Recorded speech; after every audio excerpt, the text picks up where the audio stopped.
If murder becomes legal, do you think Ray Lewis will have a murder company? That would be a good one, like a hitman company. Yes. Oh, what if they got Ray Lewis to be like the face of Halliburton or something? Ooh, It could work. They're like, if you want to murder and get away with it, like Ray Halliburton. Uh-huh. Yeah. Who's We we're jingle writers. I just like that's what we do now. Oh, dude, the Halliburton, that was Did you enjoy catchy. That was very catchy. Not since by men. Thank you. If I heard that on the radio, I would either buy or join, or both, Halliburton. Ooh, yeah. Buy some Halliburton, and then on the back you're like, well, I mean, I might as well fill out the initiation. Yeah, form. get it on two sides. Yeah, you know? might as well. Might as fucking well. Gotta invest in nuclear bombs and then go protest the It's war. about to get inappropriate in this bitch. Welcome to the Stony Baloney podcast. Thank you. Welcome, Fuck fucking yeah. Cory. It's This good to is have you, great. sir. Cory, how do I pronounce your last name? Goerke. Goerke.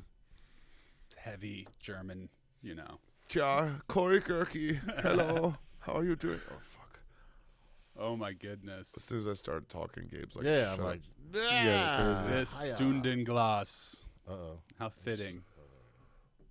Yeah, I guess that was because I started talking in the German accent. You gave me the student class. Yeah, He it's thought just natural. Student class. Now I must do the whole episode in the German accent. must. Cory Goerke, producer of Get Ripped Comedy, maker of dreams, proprietor of coolness.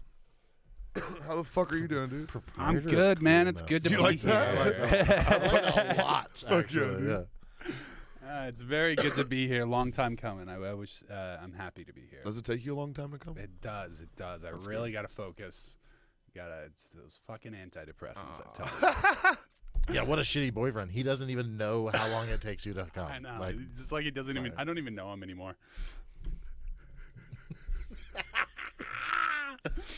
that was only the third gayest thing we've done on this podcast. That's only the third gayest thing we've done in the past 7 days.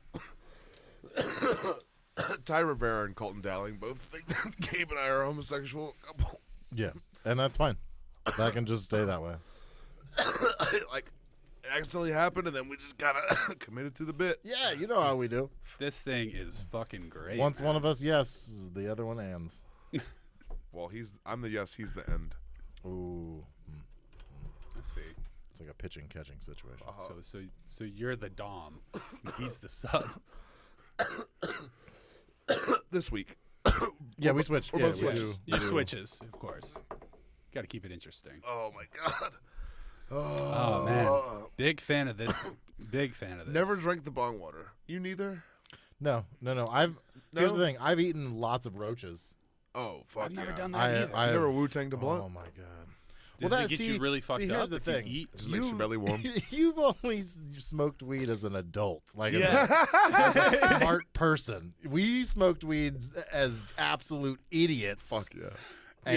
And also we were stoned. So yeah, that's a very different thing. Yeah, there was a distinctive moment in my life where I was like, all right, I'm going to Denver by myself and I'm getting a hotel room and I'm going to buy weed legally and I'm going to become a fucking stoner. I love that. Yeah. At least you picked Denver and you weren't like, I'm going to go to Las Vegas and I'm going to get on a roulette table and I'm going to be a gambler. Yeah, That's what I'm gonna exactly. do. No, I knew weed was going to be my thing for sure. But it was cool, man. I forget what the hotel is called. It's the old Playboy Club, the Denver Playboy Club. They've turned it into this fancy hotel, and it has like it has like the carpet from The Shining going down the hallways. and like, nice. Like the actual car or just like a it mimic? looks like it. replica. It looks Okay. like it. Yeah. Same pattern. Yeah. And I went there and flew in, immediately went to a dispensary, and I was like, okay, I don't know anything about weed at this time. I knew nothing.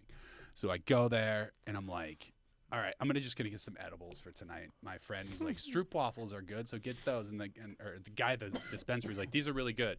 So I went home to the hotel. I ate one. This is one of those, like, I just ate one, but my tolerance was so low. It was nothing. And it was Yeah, you were starting at zero. yeah, That's, and I lost my goddamn mind. Going out in that hallway and seeing the carpet moving, and it was insane, dude. But I came down, and from that moment, You were like, I this was is like, it. yeah, This is it. Yeah, this is my life. This is I'm my locked calling. in. I am a samurai on my path. I was about to say that's a very edible is a very intense way to start that journey. Yeah. But it also is a very good, like, line in the sand. You know what I'm Yeah. saying? Like, either you're going to like this or you're not. For sure. After that experience. That'll Yeah. certainly wake you up. Some people fuck heavy with edibles. I like dabs. I like fucking flour. Yeah. I I love concentrate so much. hash holes, donut joints. Those are my favorite. Okay. Those are. You those keep are talking about those. Oh my god, they're so good though because it's like Oh, the ones where they drill out the hole and they just put the hash in the center? yeah, Oh, live those are rosin the worm down the shit. center. It's so Oh, my good, God, dude. it's good. Yeah, it's real good. You smoke it like a cigar. It's also fun to make them. Yeah, really. I bet. Yeah, so I would just take the wax and roll it like you're rolling out dough, and then you sprinkle some weed in the bottom of the joint, put that in the center, sprinkle it on top, and then you just start rolling the weed until it cakes, and then you just sprinkle more around it, and roll it up in the center. Now, the professional ones, that's not how they do it. They roll the joint with a little piece of bamboo in the center. Right. And then they pull that out and then just stick. Drop a worm in there. Yeah. Little Those, sounding rod for your joint. yeah. Exactly. Mhm. Is it like that's kind of like based on Thai stick? A sounding rod for your joint? Yeah, your joint can have a little orgasm. Little orgasm for your joint. You leave it in there for 8 hours while you're at work all day. Pull it out nice and slow at the end. Tantric joint. You guys haven't drank bong water or used sounding rods? What the fuck is wrong with you? I thought just we were didn't- all friends. I just didn't hear you, but no, I haven't done either of those. I feel like I haven't lived. Yeah. Yeah. I got a lot of shit to do after this. You obviously haven't drank bong water while using a sounding rod. Not so- yet, not yet. But I gotta. There's time tonight. I'm wearing Yeah, one right yeah, now. it's a. And we got bong water. We have bong water. I'm wearing a sounding rod. I'll let you borrow it. All right. Is it one size fits all? One size fits all. Yeah. Excellent. Yeah, because your urethra will conform. It'll to fit. it. It'll Yeah, fit. it'll fit. It'll fit It'll if you fit. make it. Yeah. If you make it fit, it'll fit. It'll fit. Did you ever see that video, Kids in a Sandbox? Uh-uh. It was like a 2 girls 1 cup video, but it was called Kids in a Sandbox. When you brought it up, it was like, it looked like a vibrator just going in and out of a hole, and you hear moaning, and you're like, oh, this is a hot scene in a porn, and it pulls away, and it's a guy getting a vibrator shoved in and out of his dick hole. Holy shit! It's like a small vibrator, he's just going in and out of it. Fuck. You gonna tell him about that girl's pinky? I dated a girl one time who read somewhere that it was a good idea to take your pinky and fucking stimulate the inside of a guy's dick hole. And so Whoa. she didn't like talk to me about that. She just surprised me with it one day. She was like, "Look what I can do." And guess what? You wouldn't think, but you can fit a whole tip of a pinky right in that dick hole. And here's the worst part. I kind of liked it. That was the worst part is that I was like, I don't hate it. I don't hate it. I asked her to do it a couple times. Yeah, but I mean the UTIs, but it's sure. worth it. Sure, for sure. Yeah. Gabe's like, I like penetration, Yeah, but you not the kind you're trim, thinking. You gotta trim those nails. Little Right. reverse penetration. Yeah. Right, exactly.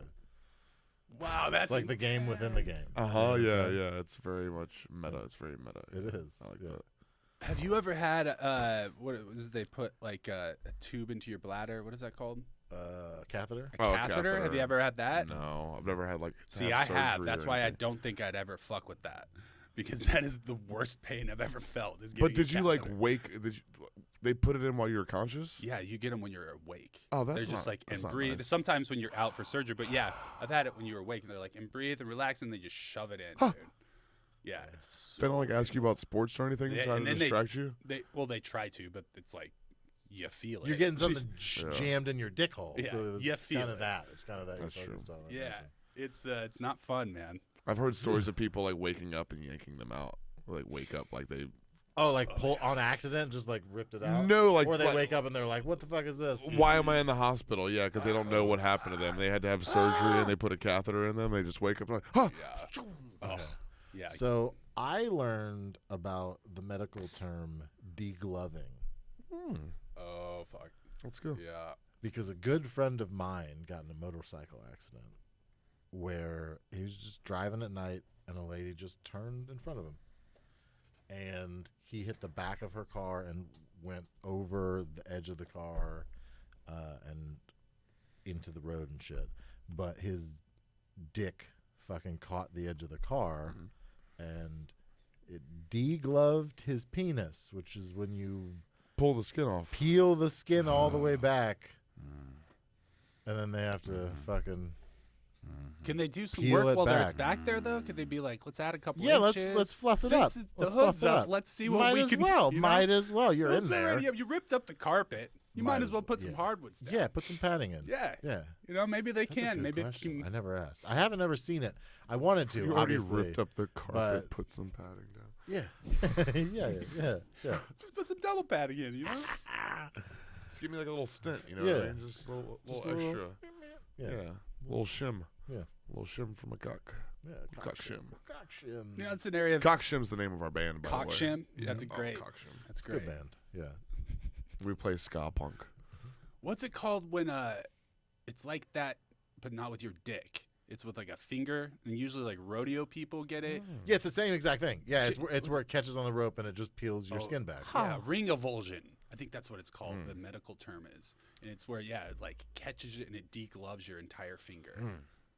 Yeah, Jimmy just like Fallon a had that bone. happen. Maybe that's the medical term, and what you learned was the Urban Dictionary term.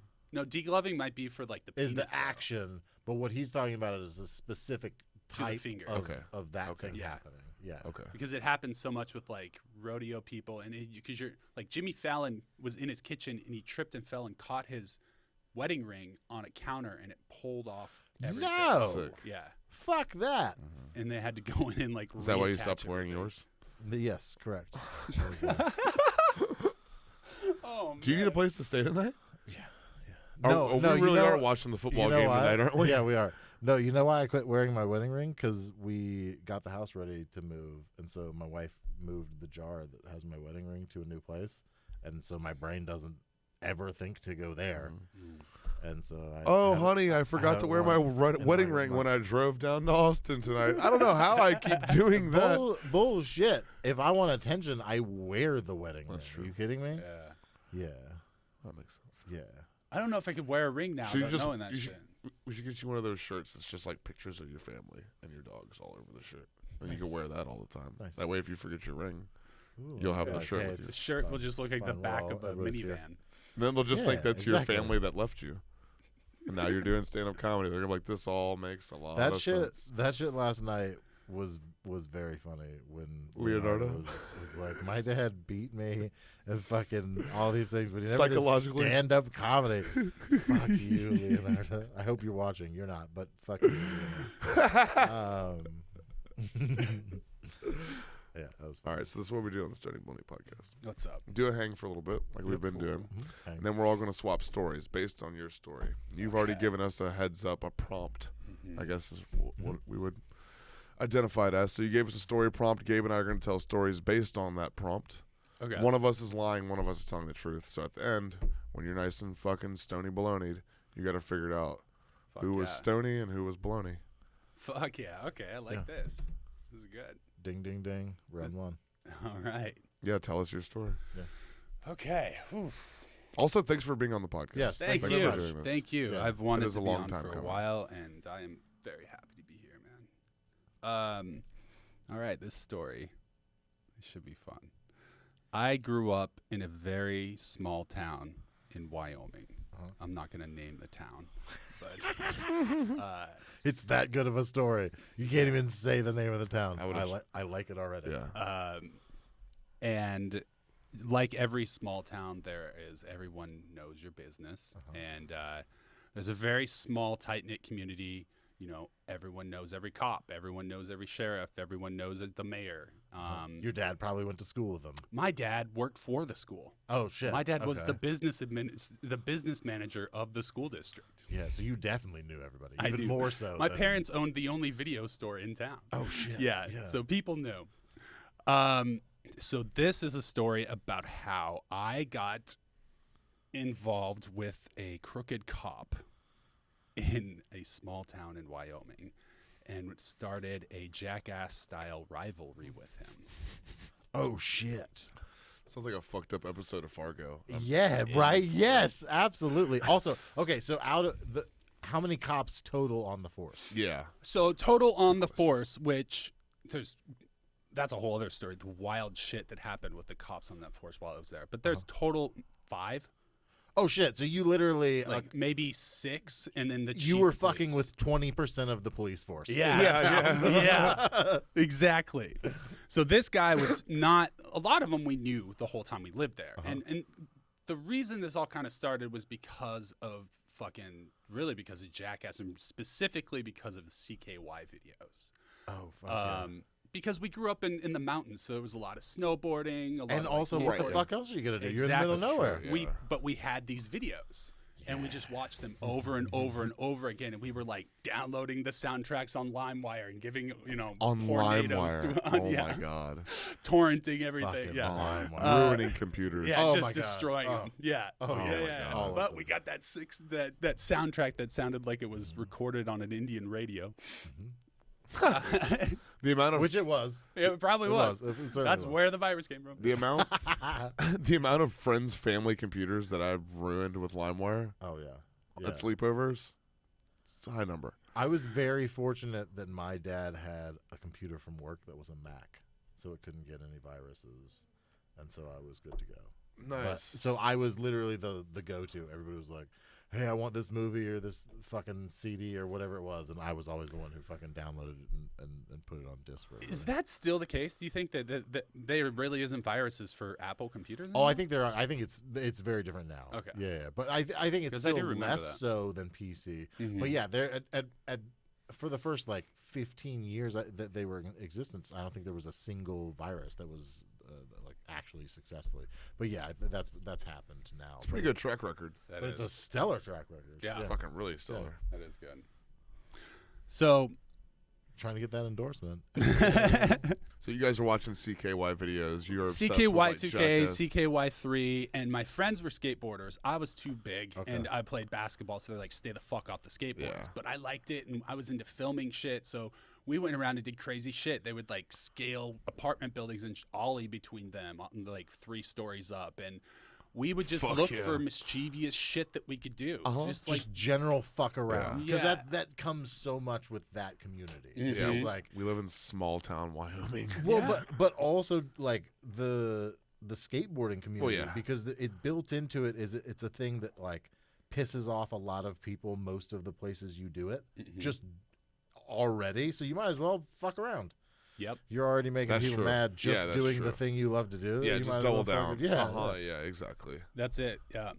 It was fun too. I mean, we did crazy shit. Those guys would do a lot of shit that like set up ramps in the middle of the street and all sorts of shit. And we started getting more and more into this. And this cop did not like it because we were like blocking roads and getting hurt and jumping off buildings and we started to get pissed off because we're like, all right, I guess we just need to get sneakier then. We gotta up it. We're not gonna let them tell us we can't do this.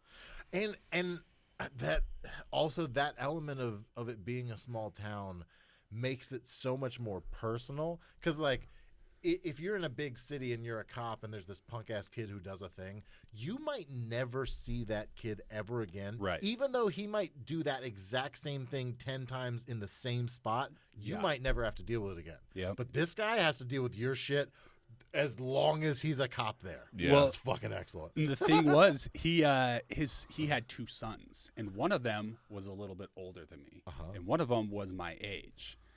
And come to find out, he wanted to date my girlfriend at the time. The older one did, and ended up marrying her eventually.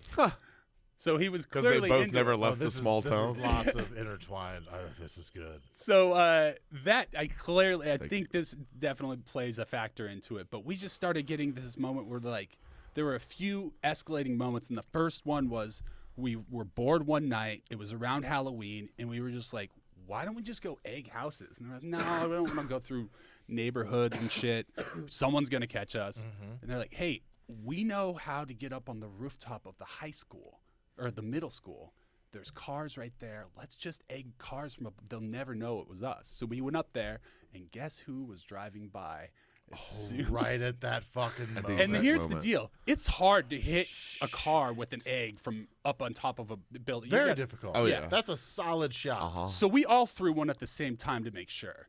Yeah. Fucking lootly. Yeah. There were four of us. You rained down eggs. Yeah. Yes. It's like There- a there were firing four- squad. Like one of you is gonna hit them. You know? Yeah, it was somebody's boom, gonna- boom, boom, and the last You one. don't know who takes the kill shot, but somebody Somebody fucking got Exactly. it. Yeah. Which was great too, because it's like we don't know who's the incriminating one here. So, but someone hit him. One egg hit. It was, and then trailed off with the rest of them. Slams on the brakes. And we're like, "Fuck, what?" And he's immediately spotlighting the school, and we panic. We're like, "What the fuck is going on?" He saw. He knows it.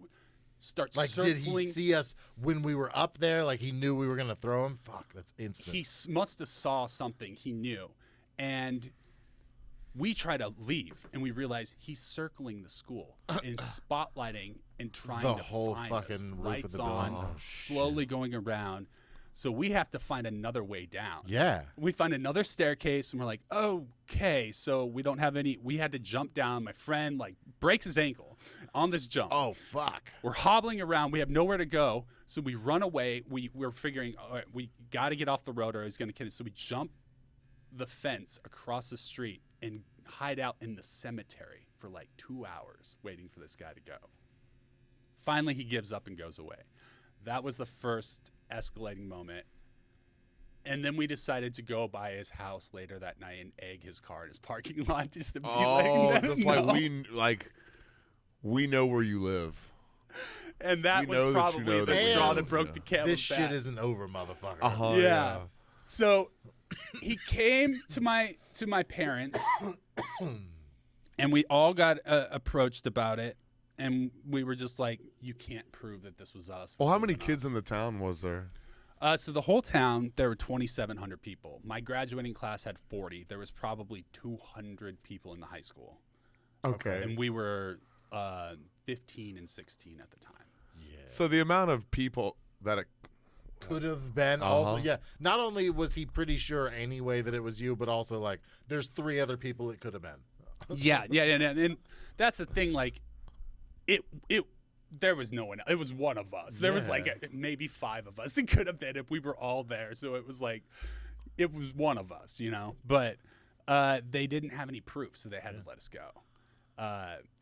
After that, we were like, all right, well, that was fun. The thrill of it was like, that's how shoplifters start doing it, right? They're like, Right, "Fuck yeah. yeah. So now we're running on this thrill, and And you got away with it. got got away away with with it. it, That's exactly. why. Yeah, that's the real thrill. So now we're going, Yes. well, clearly we can up the ante a little bit, right? Yeah. Yeah, absolutely. You've start, got to. start inching it a little bit fucking further each time. Yeah.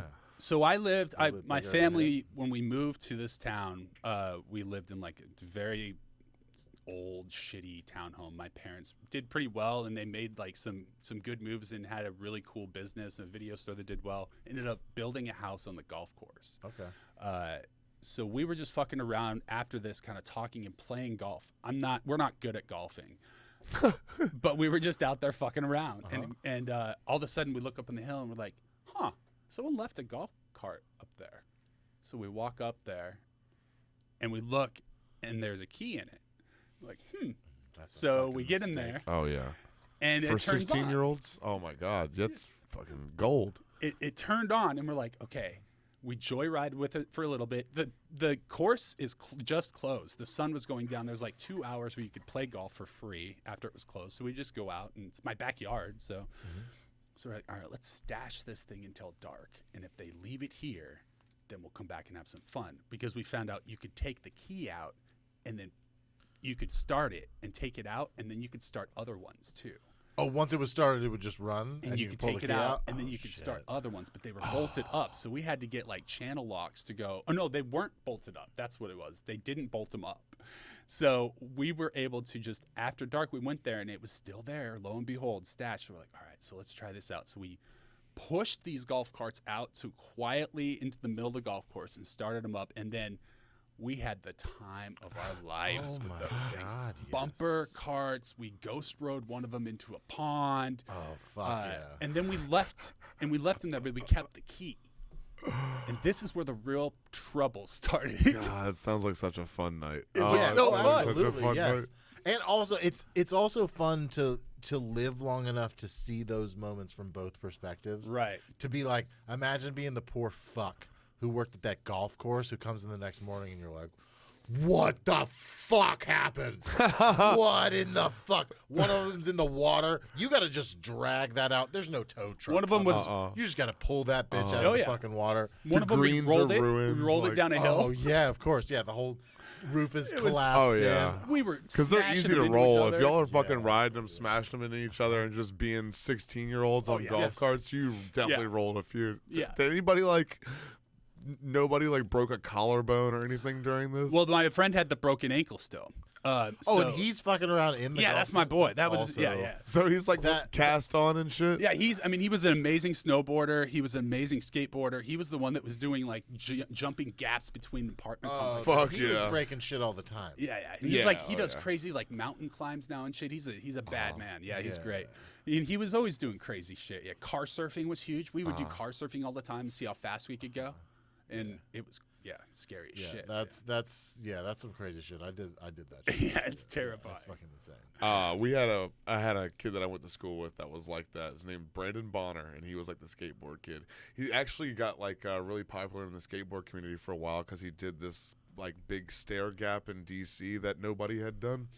But yeah, he was always breaking bones and shit. And I remember the last time I saw him, it was at some party that I rolled up to, and I was high on mushrooms. And like, granted, this is just like a year or 6 months before I moved to Austin. So like we're adults. We're like 29, 30 years old. I go to this party and he is up in the tippy top of like some shitty rotten pine tree. Like Just hanging out up there. hanging out up there. He's like, hey Scott. You look up and Brandon Bonner's up in the fucking pine tree, dude. Yeah, man. It's like he's still like he's still like that. yeah, still to this day. Yeah, he's still Jeez. just like a fucking adrenaline junkie, just like a risk taker, you know what I Yep. mean? Just jump across fucking apartment buildings type people. Like, Yeah, it's just built in. That's what my brother was the same way, and now he does tower work. Yeah, Like he works on those like 1,000 feet up in the air doing fucking that's maintenance on those. things. meanwhile, you're scared of heights.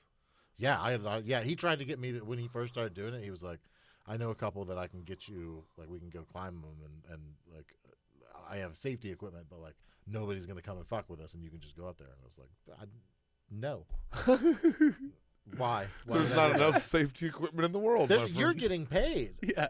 and I wouldn't even do it for the money. No I'm one will not- hear you certainly when not you doing die. it Come with you for the fun. hang. Just cause, no, Yeah, I'm not come interested. on, come on, come chat. We used to do cliff jumping for fun. We used to do a lot of that. I did rappelling and shit, like, you know what I'm saying? Like, I used to push that fear, but like that just doesn't seem fun. Oh, No, that's a lot. terrifying, That's yeah. way Yeah. too much. Yeah, the highest we would jump is like 60 feet. 40 to 60 is usually where we're at. But there was like a canyon. We just go down the bottom of this Nice. river and we just cliff jump for fun. But so let's see, where was I? Oh yeah, golf carts. Yeah. So you guys have stolen the golf cart key. So that You wrecked caused the carts. problems because I had the golf cart, but also we filmed what we did, Oh shit! and word got out that there was a videotape. That it was out there. Oh And no! my parents were best friends with the chief of police. And one day, I come home from school, and my mom, this is probably 3 weeks after this happened, maybe a month. You know who's got the videotape? The kid, the fucking video store kid, the goddamn Blockbuster kid. Yeah, of course he does. He's got a camcorder. He's know, the only kid in town out of the two that has a fucking camcorder. There's only 200 of them. You know, that was really what gave it away because I was always like, I'm the one doing videos and making shit. And they're like, I'm gonna make it out of this town. And they were questioning kids. And one of them it wasn't my guy that I told you about that like broke his ankle, but that one of the other two or one of the other three said something about a videotape. Oh shit! And he so they were snitched. like, all right, now we know. And so all of a like sudden, he snitched, or he just was like talking about it, and, I think and what then ha- somebody took that information because Right, he he was was like bragging telling us- about it. yeah, and bragging. somebody- well, here's the deal. I think he said something around that police officer's son at school. Oh fuck! Okay. Yeah, Yep. I think what happened, and all of a sudden the next day, my friend got a knock on his door, and the cops came in and searched his entire house with a warrant. Oh, fuck. Wow. Yeah. And then my parents got a call from the chief of police and said, what the fuck is going on? Because they want to come arrest Cory. And my mom's like, what? And they were in the next town over from mine, which is like 30 minutes away. By the time they had gotten home, this guy came to my door. I was a minor. He was not, or he was aware of that. Knocked on my door, made me come out of my house, interrogated me in front of my house, and basically had me on the back of his car in cuffs when my mom and dad came up. And, Shit. And he's going, I know that you did this. I know this was you. I need to know where the videotapes are. And I was at the time in my head really kind of cocky, because in my head I'm like, motherfucker, I know where those videotapes are. You're not getting them. Yeah, So, you're fuck not going to find them. I was just like, what videotapes you talking about? What are you talking about? I just played dumb the whole time. And he was like, we can do this the easy way or the hard way type thing. And my parents pull up, and then he gets in his car and goes away. Oh, so he didn't even confront you. Like, as soon as they pulled up, he left. No. Oh, shit. Yeah, exactly. This is a thing that only happens in a small town. Yeah. First part of the story that only happens in a small town. They vandalized a golf course, and they got a warrant to go like into someone's house and search their on house. hearsay. That doesn't happen. Yeah, on hearsay, and also, like, immediately. Uh-huh. Not That like it's night. been weeks and an investigation, just Exactly. like right away. Also, Exactly. this cop's going rogue. Yeah. He's going rogue, Oh, yeah, bro. just wait. Because someone vandalized the golf course and the golf carts? I'm going rogue. I'm going off script, dude. I'm going to this kid's house. I'm going to fucking pin him against. I'm going to handcuff him and I'm getting to the bottom of getting to this. the bottom of this because this is the crime of the century in small town Yes, Wyoming. absolutely. Are you kidding me? Nothing this big has ever happened. Yeah. So this guy was This like, is why he became a cop. This is why he became a cop. This is right why here. we play the game, boys. I'm here. this is my shot at detective. Not my golf courses. This is going to make my career. Uh-huh. This is getting me off the beat. Or he's been trying to get in the country club for years, and they won't let him in. They refuse to let him and he's in. like, I'm gonna be the He's hero. like, if I solve the case, they got to let me in the, they country. have to. They have to. I think he just fucking hated That's- that, like, that's it. That's for it. sure it's it. country That's club. it. It is. It had yeah. nothing to do with you or personal vendetta. It's he had to get in the country club, and you guys. I was you making gave him look bad. Yeah, was- yeah. He's Yeah, like, you I were gotta- the reason he yeah. couldn't get in the country club. They were like, come on, You we can't- motherfucker, I know it's you. And he hated me for it. Why? We're gonna have to wipe eggs off all of our cars if you're fucking parked here. No. So we decided, all right, what happened was he left. I talked to my parents. The chief of police is like, he's on a fucking warpath. You need to, whatever happens, if there's tapes, they need to go. So, Oh, so the chief of police called you and was like, destroy the evidence. well, but he was like, I don't want to know what happened. Again, some small town shit. Yep. That is not what happens. Because he knew in that I was like a fucking good kid APD. being a fucking dumbass. Yeah. That's what I did. And he didn't want to see me get But in also, trouble. he knew you. Yeah. And that's the difference. Yeah. He literally Oh, knew you yeah. as a person. And he knew that Yeah. the wannabe detective, who was also inspired by movies, was like, he was going rogue and was like, you gotta burn the tape, kid. You gotta burn the tape. They're coming Exactly. for you. So I call my friend and I'm like, dude, he's like, what the fuck is going on? I was like, we got to get rid of the tapes. He's like, don't worry. I already smashed them with a hammer and tried to flush them down the toilet. I was like, why didn't you just throw them in the trash? He was like, I don't know. The plug's the toilet. So the toilet's plugged. I go over there. There's water everywhere. We're fishing fucking pieces of tape out of the toilet. We finally get it. We don't want to just throw it away. We end up putting it in a bucket and lighting it on Yeah, fire. burn in it. the You gotta parking burn lot. it. You gotta burn that shit. So You gotta bury that But shit. like a plastic bucket. no, Flush it's it metal. down the toilet. Yeah, it dude. was like a metal trash can, plastic bucket. The whole thing just catches Yeah, on it's fire. like, oh shit. Busted. Yeah. In the movie version, that's what happens. Obviously. Obviously, yeah. buried it like a time capsule, man, so you could come back and get it one day when you're older. It definitely caused some resentment. Like where I was like at the time, I remember being like, That was your art. I was like, why the fuck did you destroy it? He was That's like, your they art. were gonna arrest me. And I was like, you motherfucker, you get arrested for that shit. Yeah. He was like, I can't go to jail again. Like, I can't, like we were rowdy boys. Like we were getting in trouble. So yeah, I was pissed for a minute. And then now looking back at it, we've talked about it since then. And we've definitely. Well, yeah, and addressed it's It's that. like somebody like wiping off a Banksy that they didn't realize was a Banksy. It was like, you destroyed my... You also realize, like, Jackass had permission to be on that golf course flipping those golf carts. You know what I'm saying? You're like, oh, we couldn't have used those tapes. Yeah. Anyway, that's Well, the golf course infatuation came about because we got air horns and we're driving by fucking with people that were golfing like they did on Jackass. And then we're like, oh, this could be our safe haven. Like, we could playground on the golf course and do cool shit there. and then it got too cool. It got too cool, but here's the deal. We let it cool off. They knew something wasn't up, but we kept the key. And we kept the key for a while, till like next year. No, it was later that summer. And so we were laying low, but during this time, weird shit started happening. My car tires started getting knifed all the time in the middle of the night. My car windows were getting broken for no reason. The window on my parents' house, we came by, they were building it, and there was a hole. Someone threw a rock through the window and broke like the house. Someone throws a brick through his window with like a fucking little letter wrapped around. It was like, send the tapes. Getting pulled over all the time. Get pulled over. They would.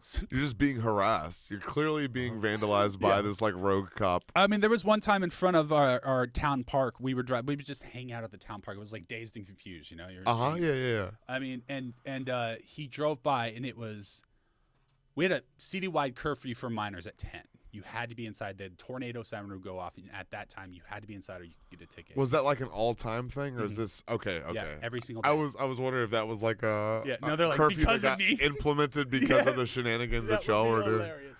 No, it was like, no, because coyotes. There's a golf cart smasher on the loose. We got to fucking shut it down at 7 p.m. So we know this dude is fucking with me in particular, and a lot of it's because at this time I'm dating this girl. His son wants to date this girl.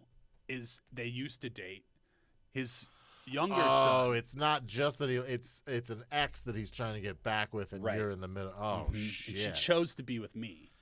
Yeah. So it got weird. Yeah. You know, and everyone, I mean, knows everyone. It's very incestuous, these small towns. Yeah, oh yeah, for sure. I mean, there was like a Hatfield and a McCoy family there, and a Grant family, and those three families, I feel like they all just married each other. And we moved into this town, and they're all just like one kind of big family tree. But yeah, you're gonna run out of not cousins eventually. Exactly. Yeah, exactly. So we know this guy's fucking with us, and we're getting pissed off. I'm getting pissed off because I'm like, this is my senior year. Yeah, they're busting your windows out, flattening your tires. That shit costs money too. Yeah, it's fucking ridiculous. Those aren't just minor inconveniences. And also, you know that there's only so far you can go in response because he's a cop. Exactly. Yeah. He can get away with everything he's doing to you in a small town. Yeah. He pulled me over at 10 to 10 to search my car. I mean, and this has happened. And then he did it once in the middle of the day with a bunch of my friends. And one of my friends had a bunch of weed on him. He's freaking the fuck out. But they would do it in a way where it's just like, you guys don't have any rocket launchers in the car, do you? We're like, no. He's like, all right, step out of the car. We're going to search it then. And they would just search our car. It was clearly this whole harassing time. you. Yeah. So we get done, summertime, graduate, we're hanging out, and we're all partying, and my friend gets us like double wide at the end of town, and it's in a nicer neighborhood. It's just like a little double wide, you know? And we're all talking about this because it was just us there, and it's late, and we're thinking, and I was like, you know what? I still have that key. And they're like, what? I was like, no, I still have that key in my car. I have it right now. It's in my glove compartment.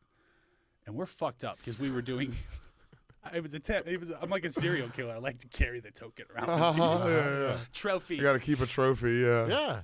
Because you got away with it, of course. Yeah. Like, every time you see it, you get a little hard. It's like when you go to a concert, you keep the wristband and stuff. It's like, yeah, I got the fucking key from that night. Yeah. Or the little piece of tie-dye the fabric little that you used to lie your way into the music festival. Different story for a different day. So did I. It's with all my actual wristbands. Because that counts. Sorry. We were doing this thing that night. Keep in mind, it's called Case Wars. I'm sure you guys have done Case Wars, where you have a teammate and you duct tape your legs together, and then you have to down a case of beer. And there's teams, and everyone puts like $20 in a pot, and the winning team, whoever downs it first, gets all the money. Yeah. So you get fucked up really quick. Real quick. Yeah. So we had finished Case Wars. And we were bored. And drunk. And drunk. Yeah. And then as soon as I said, because we were talking about, I was like, you know what's funny is I actually still have that key in my car right now. Everyone's face lights up. Yeah, they're all like, and I just let's got up go. and go to my car, and I remember my buddy like beating me to the car. He opens it and grabs it, and then we go inside and we're sitting there, and someone just like we're sitting there and we're like it's on the other side of town. Like we would have to walk all the way across town. There was no way we could do this. We were like we're gonna get caught. Like we just got to let it go. And then my friend goes, well, my dad used to work for the sheriff's department, and because it's such a small town, he's like, there's no one on duty from 3:30 to 4:30 because that's shift change for these guys. So we figured out we would have just enough time to get across there town over that 30 minutes and do what we wanted to do. And this is where things get really nutty with this one. So we go there and we hit the first hiccup. We go there and we realize they've gotten on to us and they've bolted all of these with this like chain, this bike cable through all the golf carts, so you can't take them. Well, you could take them. Yeah. So we got to drive them next to each other. So what we figured out is like they built it themselves, and so we just went and got two vice grips and then unbolted where they bolted the end of it, and then just took the whole thing off and didn't worry about the lock. Oh, that's fucking So we got him in like 10 minutes. It was ridiculous how easy it was. I felt like a genius crack saver when we were safe cracker when we were doing this. And the skeleton key still worked. I'm a crack He saver. was a genius crack saver. Oh, Crack yeah. saver. Oh, yeah. Crack saver. Well, Crack saver. not much crack got saved. None, actually. That's kind of the whole thing with crack. is- No. You know what else did get saved? Money. Keep going with your safe cracker. I feel like you're a safe cracker to have on the podcast. Yeah, I'm a pretty safe cracker to have around. So This has never been done before. Secretly, and at this time now, there's other houses. There's lights because a few more houses have been built. This is all being kind of developed. and Oh, everything. it's changed a little A little bit. There's a few more houses that have been built throughout the year, and so there's a few more obstacles. We had to get to the far end of the golf course, but we pushed them same way, right next to the open field with the donkeys next to it. Yeah. Oh, fuck yeah. Only Yeah. the donkeys can tell the story. The Rocky Mountains in the background. Oh, it's it was picturesque, man. And Big- it was big- dark. Big bright skies. Oh yeah. No Oh, light yeah. pollution. So we figured out it worked again, and we got 3 of them, and we ended up all getting onto 2 of them. Okay, did they have fewer golf carts because of the ones you had fucked up, or had They went and got replaced them? more. And the thing is, here's the shitty They part. doubled down on golf carts. They're Yeah. like, well, we had 8. Now we have 15. Here's the shitty part, and this is what I felt bad about. The people that own the golf cars are friends. We're friends with my parents. They're still friends with my family. And if they knew that this is what happened, like they're gonna be fuck, fucking yeah. pissed. But it's been a long time, and I was a minor, so sorry. Sorry, guys. I saw we.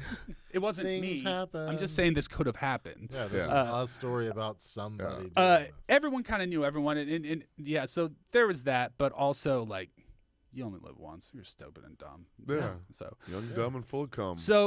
this was an Oregon Trail town. A lot of Oregon Trail towns through Wyoming, and this was one of them.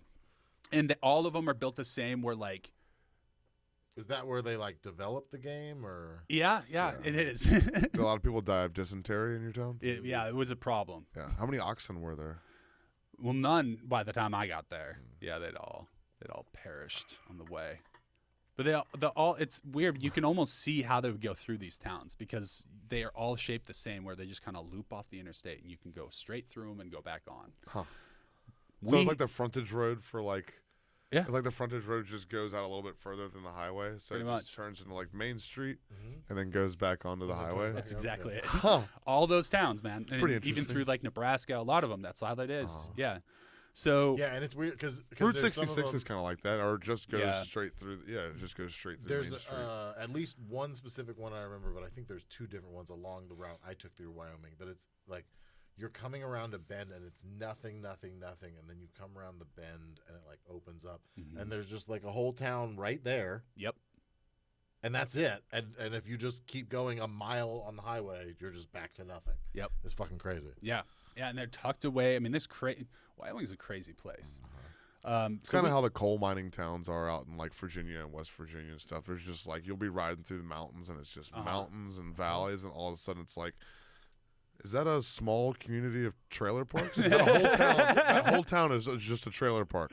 Yeah, right. That's exactly. I mean, this is a mining town. We had a power plant. Actually, Bill Gates just bought the power plant in my hometown. Oh shit! Oh, that's seems so who not knows good. what they're going to be doing with that? But it sounds. I don't want to get weird, but that seems bad.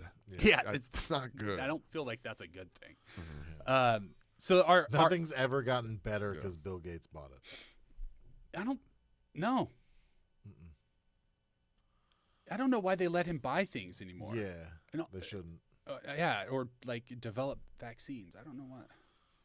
Anyways, so different story. Yeah, different episode. So we decided we were like, this motherfucker wants to show us what to do. We're gonna show him. We're gonna go all out with this. So we plot this whole thing where we get on 2 golf carts, and we time it to where during shift change we get on the golf carts and free ride them on back roads all the way through town, and get on the bike path and go all the way out to the edge of town to where our high school was. But on the way, our goal was go to Town Park and take them to the skate park. We had a skate park. So we went there. That's a great idea. It was brilliant. Do you have the camcorder for this? We're not recording for this. Okay. No. I've done this. We had a Grand discussion Theft Auto about that so many times. I know, The fucking golf cart in the skate park? Are you kidding me? Yeah. Yes. Oh my god. Yeah. What was the first GTA? The first one, the open world one. Oh, Liberty Grand City. Theft Auto 3? Yeah. Yeah. Or for like, yeah. Was GTA 3? Yeah. Yep. Liberty and City. then Vice City was after that, and then San Andreas, I think. Okay. So we were probably inspired by those games. Oh, for sure. Remember when you would fucking drive and you'd like get to a certain point and it'd be like do do do do, and it'd load the new like island for you with little like postcard images. Yeah. You're just waiting. Or When it got past that, like remember when they stopped having to download, right? So you could just drive without having to stop, but you would like get to a point in Vice City. A little like. You'd feel it, and then the ground would just disappear. Oh, yeah. And you'd just be under the game. Come back. Next thing you know, you're just like in the police station. You killed 50 people. You have 7 stars. You're like, that's not even possible. That's not possible at all. But that's also what I was outside. coming out here to do. So it's fun. We just skipped. So we managed to get, and keep in mind, to go there, we had to drive through the center of town. This town ran at a 4-way stop. There were no stop signs. That's how small it was. Or stoplights. Just a 4-way stop. Oh shit! No, not a single stoplight. God damn. Yeah, tiny town. So it is like a Fargo type town. Yeah. So I bet Bill Gates puts one in. He might. I don't know. It's smaller now than then. So I don't even know if they need one. I need like a Cory, Scott, and Gabe like Fargo, like a season of Fargo based on this story. This would be great. Yeah. That we like help produce and write and direct and act and That would be great. and then profit off of. Yeah. Because that's what we want to But do. have fun doing. Profit off of your stories. I love So keep talking. So Keep recording. So the scariest part is that we had to drive right by. We had him sign the thing, right? He signed the thing. I signed the NDA, motherfucker. I guess I didn't know this. All right, yeah, we're good. We had to drive right by the police station, like right by the police station. Like the front or the back? So town hall was attached to the police station, to where town And the hall, post office. and then the grocery store was right across from it. Yeah, exactly. So town hall was attached to the police station, so we had to go right by a town hall and the turn in for the police station. We were afraid to have them on because they kind of had that noise, so we turned them off and pushed them by the police Past station. the shit. Which also is the risk of like now you're going slower. Yeah. So they might not hear and recognize. And we're but if so somebody, fucked up doing this, dude. It was a if they sloppy heard- escapade. It was a sloppy escapade, dude. Sure. We were not stealthy about it at all. So by the grace of God, somehow nobody sees us while we're doing this. It's 3:30 in the morning, and it's a lot of that town's shut down at like 9. Yeah, yeah. There's nobody out. The bars close at 3. But we're like even Meth the bars hasn't let been out. invented Yeah. yet. Yeah, there's 3 days a week I think in Wyoming, or 3 days a year they can pick to keep bars open 24 hours a day in Wyoming, and that wasn't one of them. So we knew we had the streets to ourselves as long as there weren't like Wait, the so drunk there's stuff. just like drinking holidays? Yeah. You just get to pick 3 days a year to Can be we like, visit hey. Wyoming to do that? Yeah, we could So we could the do day. that. There's so like Is my there town, like whole towns that will dedicate to those specific to like this town picks, you know, yeah, kind of. Well, Thursday the 24th of December It's like a or little whatever. festival they have. yeah, or- well, That's like fucking they had amazing. this thing. It was like its celebration of the founding of the town every year, and it was just like a big street party for a weekend. Nice. And they're like you can just start and end. Yeah, they So I do get all usually that. 2 of those days, and then they do like I think St. Patrick's Day or something Nice. like that. Smart. Very nice. Yeah. So we knew we had the streets to ourselves because even they were gone. We managed to get to the bike trail, and we were like, all right, let it rip. So we just send them down the bike trail. We get to Town Park. We managed to make it to the skate park. We took one of them and went. There was a half pipe and a quarter pipe. Couldn't get it onto the half pipe because there was a lip. So we were like, or we push it up, and we could not. It just Couldn't like get to wouldn't go. work. Yeah. So we clearly had to use this for the quarter pipe. We're like, all right, we're gonna do it with one, and then we'll get them breaking with both of them. So we start with one. Such a bad idea. It was so bad. Sounds like such a bad idea. From one end of the skate park to the other, and this is probably I want to say it's probably a 12-foot quarter pipe. Okay. So So good. yeah, it's a pretty- nice jump. a good Yeah, quarter pipe. Yeah. yeah, and metal. So we get one person on So it. it's sturdy enough to handle the fucking jump. Yeah. This is both a good and bad idea. Yeah, oh, yeah, I yeah. bet. And one of our friends who was like, we were kind of giving him shit because we're like, dude, we're always doing the shit. You're just tagging along and taking the glory. Like, you got to put some fucking effort in and everything. Taking the glory. And he's There's like, always one of those in any group of hoodlums. There's always the one kid that you're like, you're gonna tell this story and be the hero of it, and we all know you sat there and watched like a fucking pussy, like you do every time. There's always one. there is. And so we would always give him shit. We were giving him shit that entire night. And on the way there, we were just like, what are you going to do? Just watch us do everything again? He's walking in front of us like, fuck you. Fuck you. It's not funny. Fuck you. Yeah. And so we finally get there, and he's like, all right, I'll do it. Goated him. I'll do it. Fine, fuck you, I'll do it. Because we were like, dude, this is higher than we realized. We were drunk. Yeah. And then we get there, we're like, okay, this is a basketball hoop. Like, this is very high. And we knew because there was a basketball hoop right next to it for reference. Oh, that's He's taller like, than fuck the it, I'll backboard. do it. He was like, this is my redeeming quality. Or this is my redemption moment. And so we're like, all right, do it. And we all give it we push it as he's gassing it to try to get as give it a much. little oomph. Yeah. He launches it up. It gets the front end off of it, and then it just kind of and rolls down over him. Oh fuck. He's fine, but we thought we killed him. Yeah. We thought he was dead. Sure. And the golf cart is completely totaled. Uh-huh. We're like, okay, so what do we do now? Because we can't move this. They're going to know we were here. And we're like, all right, we got this other one. How are we going to get this back to the golf course? We're like, I guess we don't. But we're halfway to the high school, and they've got a track. A track Oh that we yeah. can put it on. Let's go. So we head on out to the bike trail again and head on out to, I'd say it's another 3 miles to the high school, right along the main road that goes through to the interstate.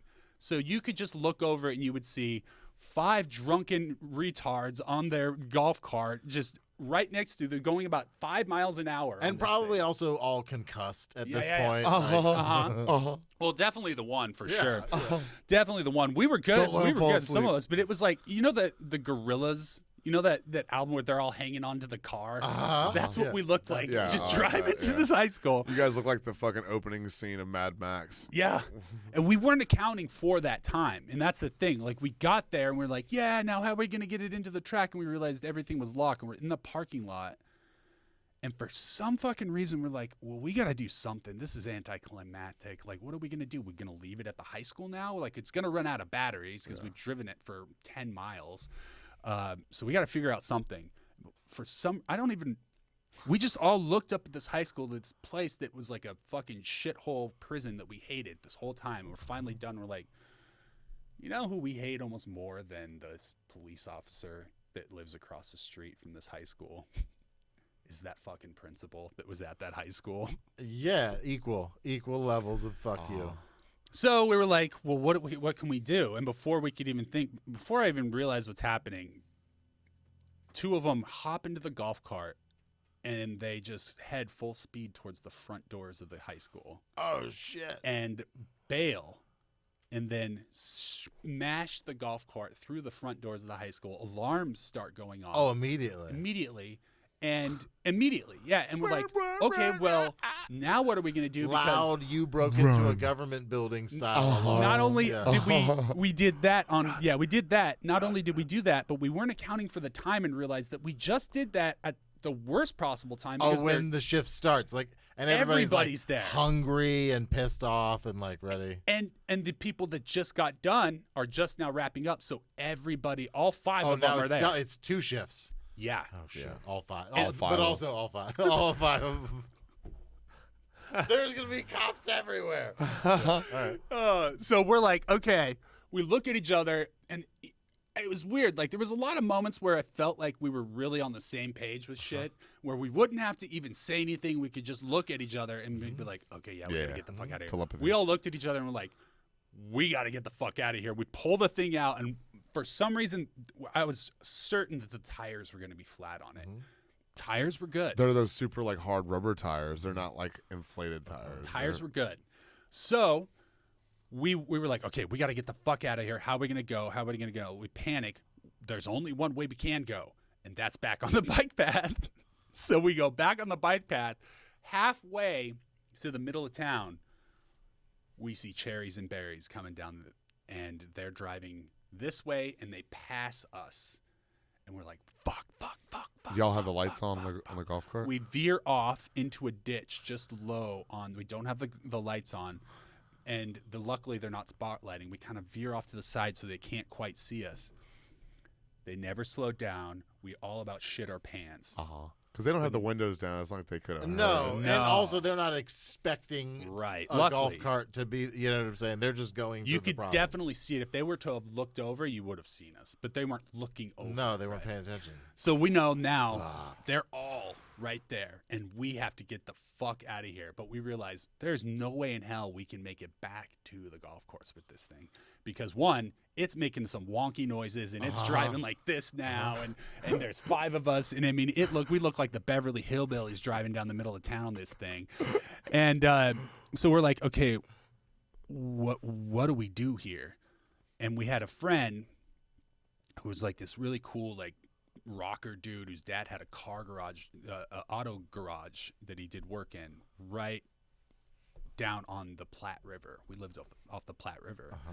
We're like, okay, let's take it there. His dad's cool. His dad was like a biker dude. He's like, he's cool. He's like, fuck the cops. This really was like a GTA episode. It's like a mission in GTA. We take it there. He'll fix it up. He'll change the paint. It'll cost you a few bucks, but like, it's worth it. You can kill a couple hookers and you can pay that back. So we're like, okay, we can go left instead of right, and then we'll go away from the golf course, and we can hide out there and figure it out. And then we get there and realize that they have a fence around their property, and there's no way, and they're not answering, and we're fucked. We're just looking around like, what do we have to get rid of this fucking thing. They're gonna catch us. Yeah, and also there's probably only one set of golf cart tracks. Yeah. Leading away from the school. Yeah, exactly. It's going to be easy to track you motherfuckers down. Yeah, and the first thing we did is like, at this point where I remember looking and we're all looking, and we hadn't said anything except for fuck, I think, over and over again. Fuck. Exactly. Yeah. Lots Shut the of fuck that. up. Fuck. Okay, go. All right, fuck. So we're sitting there, and then I remember a friend turning to me and like looking at me, and he's like, check for blood, make sure no one's cut. They're gonna have like thinking about DNA evidence and shit, which I guess probably was a good idea. At this point, this road cop probably was. Yeah, and y'all vandalized a government building, and it was. Now you've added a. So and then we get scared, because then we start realizing we're by our friend's house, we're safe, but we're in this spot, and we're like, fuck, we're hiding out, but it's like we don't know where to go because we can't go through town. They're gonna catch us now because we can hear the sirens. And we know that we're safe over here, but there's nowhere to go. So we're looking around until they come over here, and then you're fucked. Right, and we're like, they're gonna have DNA. Our handprints are all over this shit. Like, we're fucked. Why do we do this? We're from drunk. Thinking like the FBI is gonna come because I you know. stole Yeah, the Pinkertons are after us. So we look and we're like, oh, the Platte River's right there, and there's a boat ramp. Let's just run it into the river. Yeah, disappear this golf cart. So we immediately are like, got it. So we all push it, and then the broken ankle boy, I don't know why the fuck he was there pushing, but he and I were the ones, we pushed it, and we actually did it right next to the boat ramp, so it went over the edge and into the river, and then we all just stood there, and there was this moment where we're looking at that, and then we didn't say anything. We turned around, and we went back to my friend's trailer, and we're sitting there cracking open a beer. They're smoking. I didn't smoke weed at the time. Still haven't said anything. We're just talking. We're like looking at each other. I think we were just happy to have survived this. Yeah. To have made it back. Because once we got rid of the golf cart, it was easy for us to like Start navigate breathing through a little this bit. shit. Like, okay, all right, we don't. And There's my not friend, evidence sitting there. my friend's this broken ankle motherfucker. See the bull. He's one of the funniest people and just naturally in life. And we're sitting there, we're all looking at each other. And I didn't know what to say because we had just gotten away with the biggest fucking thing we'd ever done. I don't know what you lick. Yeah. The Heist. biggest Oh, fucking for sure, it was a heist. Yeah, at this 16-year-olds, point, that for was sure. basically Ocean's 11. Yeah. So we're just sitting there, and it was that moment at Ocean's 11 where they had the water fountain moment. That was our At least moment. Ocean's 8. Ocean's 16 because of their age. Yeah. Ocean's 8 was the one with the You did, but you didn't explain it, so it's not funny. You don't know how comedy works? No, exactly, because it was the one with the women. Oh, okay, yeah. So we're sitting around. I forget what friend. we're watching. We're drinking, and we're just like sitting in silence. And finally, my friend, Once this episode comes out. he looks over at me, cracks open a beer, looks at the screen, puts on CKY2K, and just goes, yeah, so maybe not that again, huh? And we threw away the fucking skeleton key. Yeah. And that was, Yeah. and to this day, that is a mystery that has never been solved. Nice. That was a great Stand By Me That's moment. excellent. And will never be, because statute of limitations. Yeah.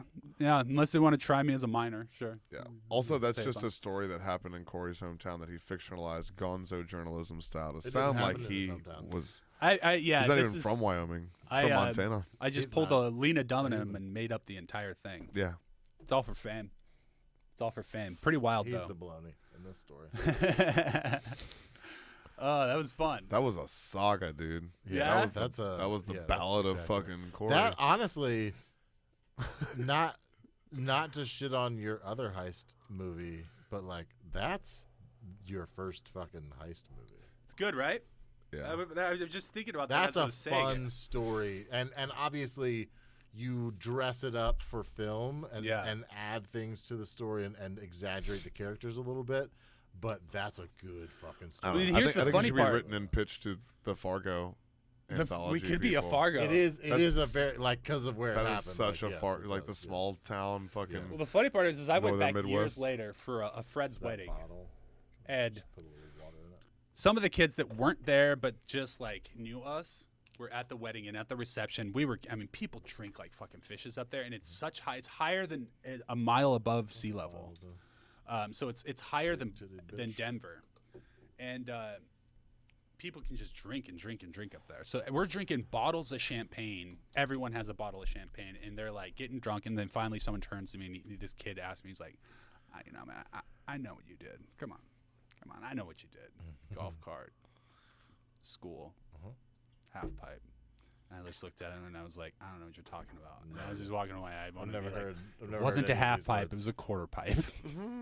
But now it was funny because I go back there and they're still like, we know, we just can't. We don't can't know, prove but it, we yeah. fucking know. Yeah, but everybody knows, and now Mhm. they all real know. Mhm. Because I'm sure all of them watch this podcast. They will. That That was is a tremendous story. that is a saga, though. Yeah, That was great. that's the I first time love I've that. actually told that story in its entirety to anyone that hasn't been involved in that. Oh my god, I love listening. To Yeah, that. that's quite a journey. Yeah, That's fun. crazy shit happened growing up there, man. A lot of crazy shit. It was a crazy place to grow up. one of the most haunted places in America is a hotel in that small town. They've had like all those ghost hunter shows there. Oh, okay. Excellent. You're a That's very good really storyteller, sir, by the Also, way. yes, Thank you. Yeah. That was fun. I like telling stories, man. That's my thing. Same. Yeah, it's a lot of fun. I've been getting better at it. It's not my thing. But I started doing this podcast with Gabe because he's a fucking storyteller, and he was like, this is a great way to sharpen our storytelling skills. And I'm like, I fucking need an avenue for that. Mm-hmm. It's been a goddamn good venue for it. Yeah, great dude. one. It's been awesome. You people that write together, it often seems like there's one person that does a lot of the like lifting with like structure, narrative, outlining, and one person that's like better at naturally doing dialogue. It feels like the two of you together, that pair works. Yeah, well, I mean, we've never done any like writing stuff like that, but yeah, yes, you have to just kind of figure out who fits in those roles just naturally. Yeah. My buddy Pete and I, when we used to write, I told you about the Guns in the Sky idea the other day. I was definitely more like the structure, like, you know, big picture kind of guy, and Pete was more like small details and dialogue and things like that. But as far as like framing out a story, I'm really good at doing that. Just filling in that dialogue has been the spot where I need work. Yeah. Yeah. Well, I mean, also dialogue, I feel like, is the thing you nitpick the most. Like, that's the thing you kind of like will go back and be like, rechange. Oh, absolutely. Yeah. I would still consider the scripts that I've written to be in like the first phase, but the episodes that I wrote of the animated series, all of those scripts, I've gone back and rewritten all of the dialogue probably 3 times on all of those episodes. Damn. And like, it's just little tweaks though, right? yeah, the meat of it's still there. But Here's like, the you deal. come back and you read it, and some of it is just the like a good exercise of coming back to something when you're not in the same headspace and seeing it the way that somebody who's going to see it who wasn't there when you wrote it is going to see it. And sometimes you're like, that doesn't get the point across, or you're like, oh, that's not as funny as I thought it was. It's the correlation to joke writing the most, I think, is dialogue. Yeah. Because you're just like, this one word is a deal breaker, but that one word and how it's delivered is everything. Writing a joke for me is like tuning a guitar. Like I'm very specific about certain words. You know what I mean? Like certain wording, it has to like flow off of. It has to feel right. You know what I mean? It has to have like a certain flow to it. So I can be nitpicky about that sometimes, for sure. Yeah. I got a story for you boys. Let's hear it.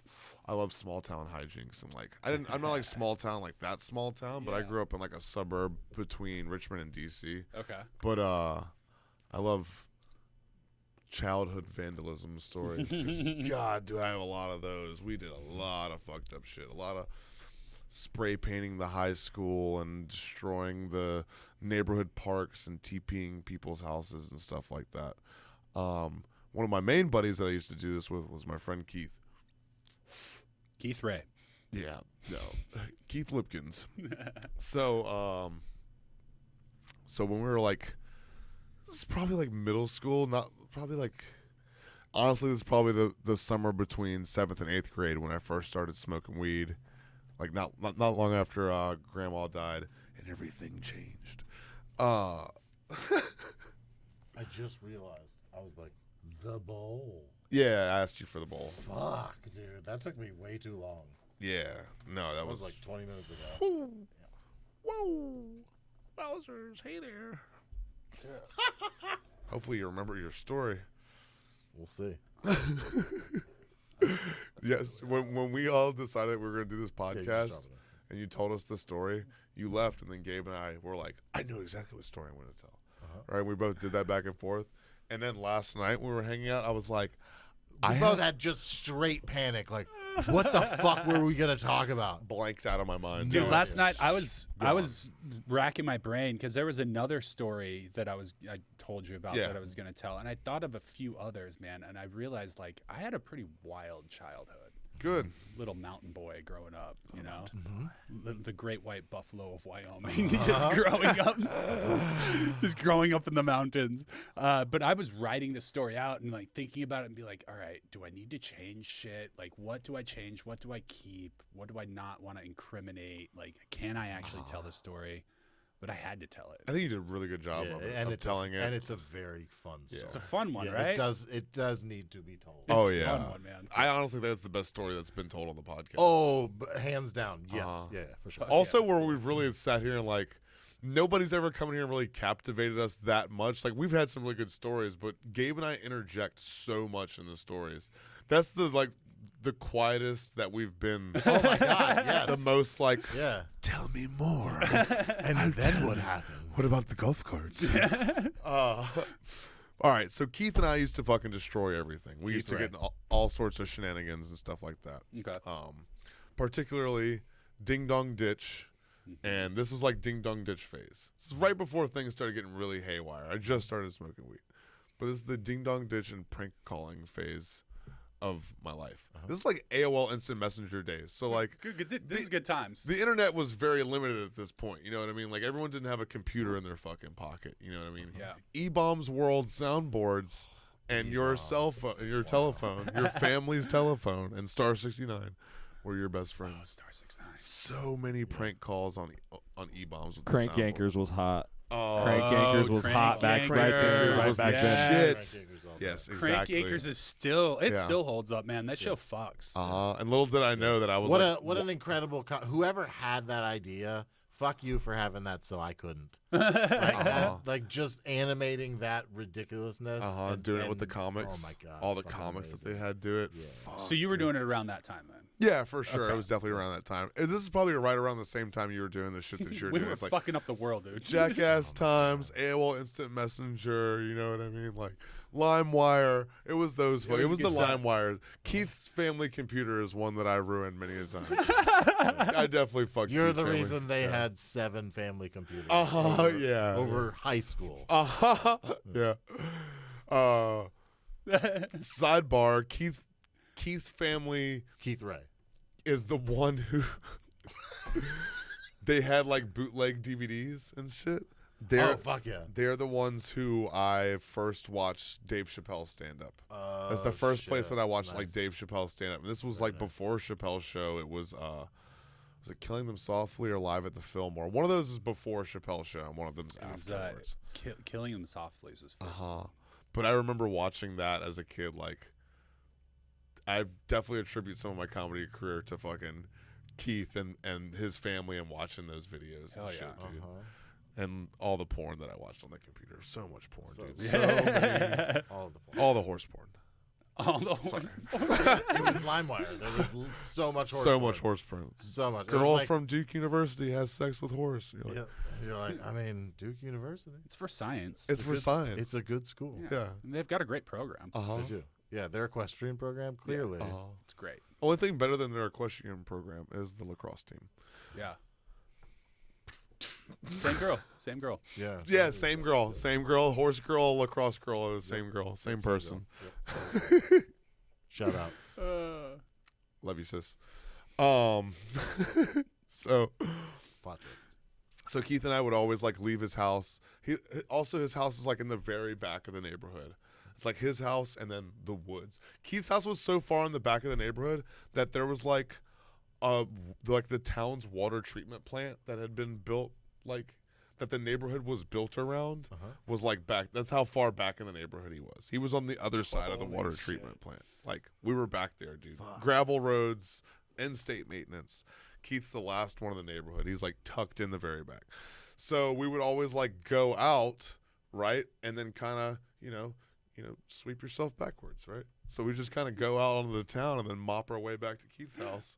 Just destroying like Christmas ornaments in people's yards. Everything. And like ding dong ditch, tackle your snowman, fucking smash the pumpkins, all that shit. Yeah. Breaking into people's cars was a big thing back then. Me and one of my group of buddies collected everybody's pumpkins one year. And one of the guy whose vehicle we used, he drove a station wagon. And so it was 3 of us, and we filled that station wagon with 350. We got every single person at our church, everybody's pumpkin. And then we took them all to the head pastor's house and put them all on his fucking lawn. And then he had 300 rotting pumpkins the next fucking day. It was and he thought it was like a plague. There was a Clearly, that's satanic. You know what I mean? All of the pumpkins are on my yard. There's rotting pumpkins. This is pestilence. This is pestilence. I know this. so That's fucking 300 amazing. rotting pumpkins in the front yard. In my hometown, there was a kid in my grade who they found a stack of tires in his front yard, and it was his dad, and his mom killed his dad. You know the Dixie Chicks song, Earl? That's based off a murder that happened in my hometown. That's cool. Another story for another time. But Yes, yeah. absolutely. Because clearly, that town just has endless it would be a stories. season of Jesus Fargo. Yeah, Christ. it would be a season of Fargo. There's so much crazy shit that happened there. I love like the random stories. It's like, hey, do you know that one weird thing that happened? That obscure little like factoid that happened like in my hometown. Right? Yeah. Starship You know that's- Troopers, the movie Starship Here it comes. Troopers. My high school football coach owned the property they shot that on in Casper, Wyoming. Nice. Yeah. So I was born in Chicago and I lived there till I was like 7, but then we moved to Atlanta and we lived in a little suburb outside of the city, and the town we lived in was called Lawrenceville, which was where the Hustler guy was shot. Our little Larry Flint? Yeah, Larry Flint. Okay. Our little like tiny courthouse. No that shit. was where he got shot and Damn. terrorized. Yeah, and also that was the tiny little town that was trying to fucking put him on trial for Really? for obscenity. So anyway, yeah, that little like where friends of mine got married and shit like that. That courthouse right out front, and like the spot where it happened is marked. The town where my parents lived when I was born, Manassas, Virginia, is where Lorena Bobbitt cut off her cheating husband's dick. Shit, that's a fucking good one. Wow. That's such a good one. I God love that damn. one, yeah. Wow. And my hometown, where I grew up, Spotsylvania County, is the county where Kunta Kinte gets sold into slavery in the show Roots. God damn. To a Wow, man named that's John a- Reynolds. Damn, y'all win. We just got a bunch of meth labs. Pretty cool. Yeah. Breaking Bad. Yeah. So when you went out and did your cool shit, as we used to call it, did you ever get like in any heated like? I would say we had 4 stars on us on several of those occasions. Oh, for sure, dude. There was definitely there was time that we tagged up the school and they brought me in. It was basically like the same thing where it was like, we know that you did this. Like you did everything except spray paint your initials, Scott. And I was like, I didn't do it. And they were like, we can't fucking prove he did it. So yeah, I definitely had that heat on me like that before too. Yeah. This story that I'm about to get into involves like some heat, some build up, and some heat happening. What else did we do? It's so fucked up that our justice system, in most cases, it comes down to whether or not you got away is whether or not you could keep lying. Yeah. It really is. If you back my then, word If you versus just your- are like, I'm never admitting to it. Most things you would get away with. because when we were doing this shit, there weren't cell phone cameras everywhere. Really, like no one had an iPhone at the time. It was like flip phones and shit. You know, and the cameras Razor flip sucked. phone. They had like 4 megapixels. Oh yeah, there was no. You couldn't tell what the No. fuck Oh, was yeah. on any of Yeah, it those was a videos. Razor. But the people would still chocolates. try to show you like the fucking the Warped Tour concert that they went to. Like, look, It looks like 8-bit. Yeah. See? see, good Charlotte. You know, and even like surveillance cameras. It sounds. Lifestyles. Pepsi Center, man. It was wicked hot that day. There was also another time that I talked about this on a previous episode, but there was like a patch of woods between the street that I grew up on and like the suburb that next to my street. There was like this patch of woods, and we used to always go in those woods, and we would throw rocks at cars because it like was like woods alongside the road. So we'd throw rocks at cars and throw sticks in the road and throw snowballs at cars and all sorts of shit like that. And there was a bunch of times where the cops came down our street with like spotlights and shit, but there was also a write-up in the local newspaper about like, hey, be careful driving past Pell Lane at certain times of night. Oh shit! Juveniles have been, delinquents. You made the fucking We made papers. the paper. So, remember Pete showed it to us. In your small town papers, did they print all the police report, like the police calls? That was the thing. Also in my hometown paper, every week they would release a paper, or every day, I guess it was a daily paper, and they would print all of the like police, the radio calls on the police radio, they would print out. They would transcribe the whole fucking. That's cool. Shit. Like by hour. Wow. And then if someone got arrested and they were like not a minor, they would tell the name. It would say like this person got arrested for this. I think it was just arrests where I was from. I think it was Yeah, just I don't. arrests. Yeah, I don't think I ever. I was had also, access to like, that, 911 calls But I arrests. remember looking at the sheriff's docket. And being Yeah. able to see the arrests and shit. Yeah. And then it grew from like that being in the newspaper to you would go to fucking Fast Mart to get your cigarettes and your Hustler magazine, and there would be a little newspaper at the cash register called Crime Times, and it was just a front page with all the Yeah. mug shots, and you'd open it and it would go county by county in like the region of Virginia that we were in the Tidewater region, and it would show like each different booking jail. It would show the mug shots from that week or that Which- weekend, Also and then it's in called between Busted. Fuck that. in between those pages, there would also be pages that were just like clearly whoever made this was like a right wing conspiracy theorist. So you'd also like pour through and it'd just be like all these like before right wing memes, there was Crime Times, and there was like these weird like conspiracy theory images and fucking like things and like satanic pedophiles are gonna fuck your kids and just whatever. We probably look up the editor in chief of Crime Times as Alex Jones. Oh, probably for Yeah, sure, yeah. 100%. That was his first. You know. Well, they were selling iodine and like commemorative coins. I so. think, but they do that down here with the mugshots thing. They have. What'd you say it was called, Taylor? Busted. That's what I know. Okay, yeah, That's also the name of the pornos that I watch. yeah. You can find a we lot do of our have- friends' ex-girlfriends in there with like heroin possession charges and shit. Okay. It's awesome. But a lot of those, there was a company. We'll talk about that afterwards because I And feel like there's some there's- names you wanted to There's name. also one of them that was just like hot chicks that had gotten arrested. Oh, mugshot. That's like one of the Yes. pages, yeah, like the beauties of Oh, this there's- week's or whatever. oh, in they there, did- in there, they have like a page that's like the hot or not. I or love something that. Like, Oh, I love that. just Isn't totally. there something so hot about like a dangerous, like just a prisoner? Do you Just like guys follow a chick. mugshotties? Yes, I don't, but yes. that's Yeah. the digital version. Yeah, of yeah. it. For And sure. it's just like a nationwide. Yeah. I think that company got in a lot of trouble, though. I think there was like a class action lawsuit against them. They're based out of Florida, the But- people that take the mugshots, because they were like It's making people pay to have their shit removed and taken down, and it was like public use. Yeah. But I've also seen people on there, like chicks on there, become like influencers off mugshotties. Oh, for sure. That And they dude that sell got- merch and shit too with like people's faces and likeness on it. I'm sure they're kicking them back. That dude that few was a bucks. model, he got the modeling career Yes, because of it. that and, guy. and he's like married to some. He got like I remember that yeah, guy. like all because of his mugshot. Uh-huh. and that. I love how like you get arrested and they just take away, like they're like, okay, well then we're gonna take pictures of you and make fun of you, dude. Yeah. Okay, well you lost your rights. So What we're about gonna take cruel and pictures. unusual punishment? They're like, no, public shaming No, is that's not what cruel or unusual. It's Yeah. the most. No, It's actually what we pretty did. rad. Yeah, now shut up, pull your pants down, and spread your cheeks and cough. Yeah. We're gonna put that in the fucking paper.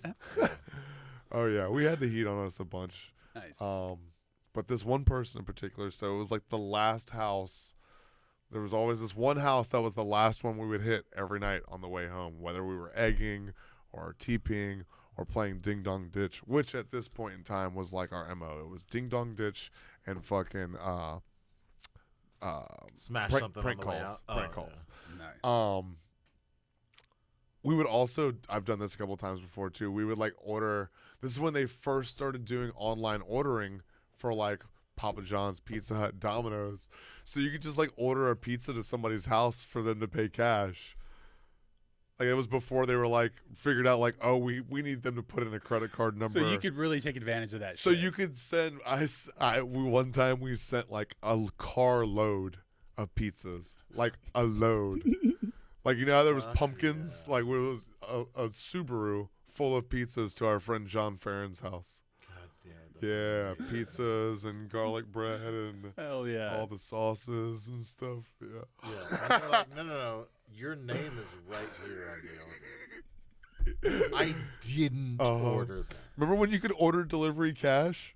That's not a thing anymore, really. Like, seldom or small towns are like. you could order the bars and liquor stores had drive-through windows, and you could order. Shit, they still have that in Louisiana. You guys With- want to go? Yeah, they do that in Wyoming. I don't know if it's the same way anymore, but like they had a rule where you the open container law was if there was 2 people in the car, you could have 1 open container. The driver just was the only person that didn't drink. So as long as you had 1 less drinks than the number of people in the car. So like if you had 6 people in the car, You could 5 have drinks, Yep. only 5. Yep. And they would have And places you could have drank all 5 of them. Yep. As long as Yep. And they would have like windows where you could go up and get like frozen margaritas, and they would just put straws in them, and you could drive away. Oh yeah. yeah. There's a shit. place in Austin that does that, but They put like tape over the lid or They're whatever. wine based. They don't have real liquor in them. I'm like, they put they like shrink wrap around it. oh really? Interesting. So you're like allowed to leave with it and take it home if you want to, like legally, but also it's as easy as just be like taking the cellophane off my cigarettes. Yeah. Like, now I have. Now I drink it. Yeah. In Louisiana, I stopped in Louisiana, Monroe, on my way out to Austin when I moved out here and stayed at my buddy Max's house. And he had like one drive-through margarita place right around the corner that sold like 40-ounce fucking margaritas that you could put a quadruple shot on in. top. Yeah. Yeah. And like it is perfectly legal. They give it they hand it to you, no shrink wrap or nothing, just a styrofoam cup with a fucking lid. And it does not become illegal until you penetrate the lid with the straw. It does not become legal until penetration happens. That's a law that applies in a lot of different arenas. Okay. Until there's penetration. No, that's not. That's the only place. That is.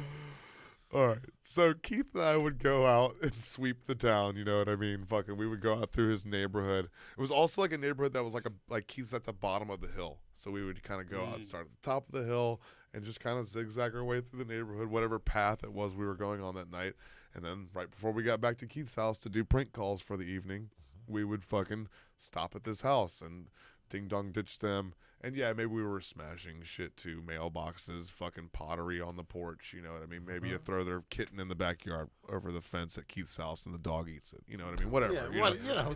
Kid whatever, stuff. whatever. Kid That's a stuff. kitten. It's kid stuff. It wasn't a full cat. Yeah, it was a kitten. It was blind. They were neglecting it. You know, Keith's dog was hungry. You know, maybe you do that. Maybe that happens one time when you're a kid. Maybe your friend Keith tries to hold it over your head for years, like he's gonna cancel you for it. Maybe that happened. Maybe not. So anyway, I just think you'd like throwing the boy dinner, throwing it over the dog. And also, it's a blind cat, so it lands and it's like, oh man, that was crazy. All right, where am I? That's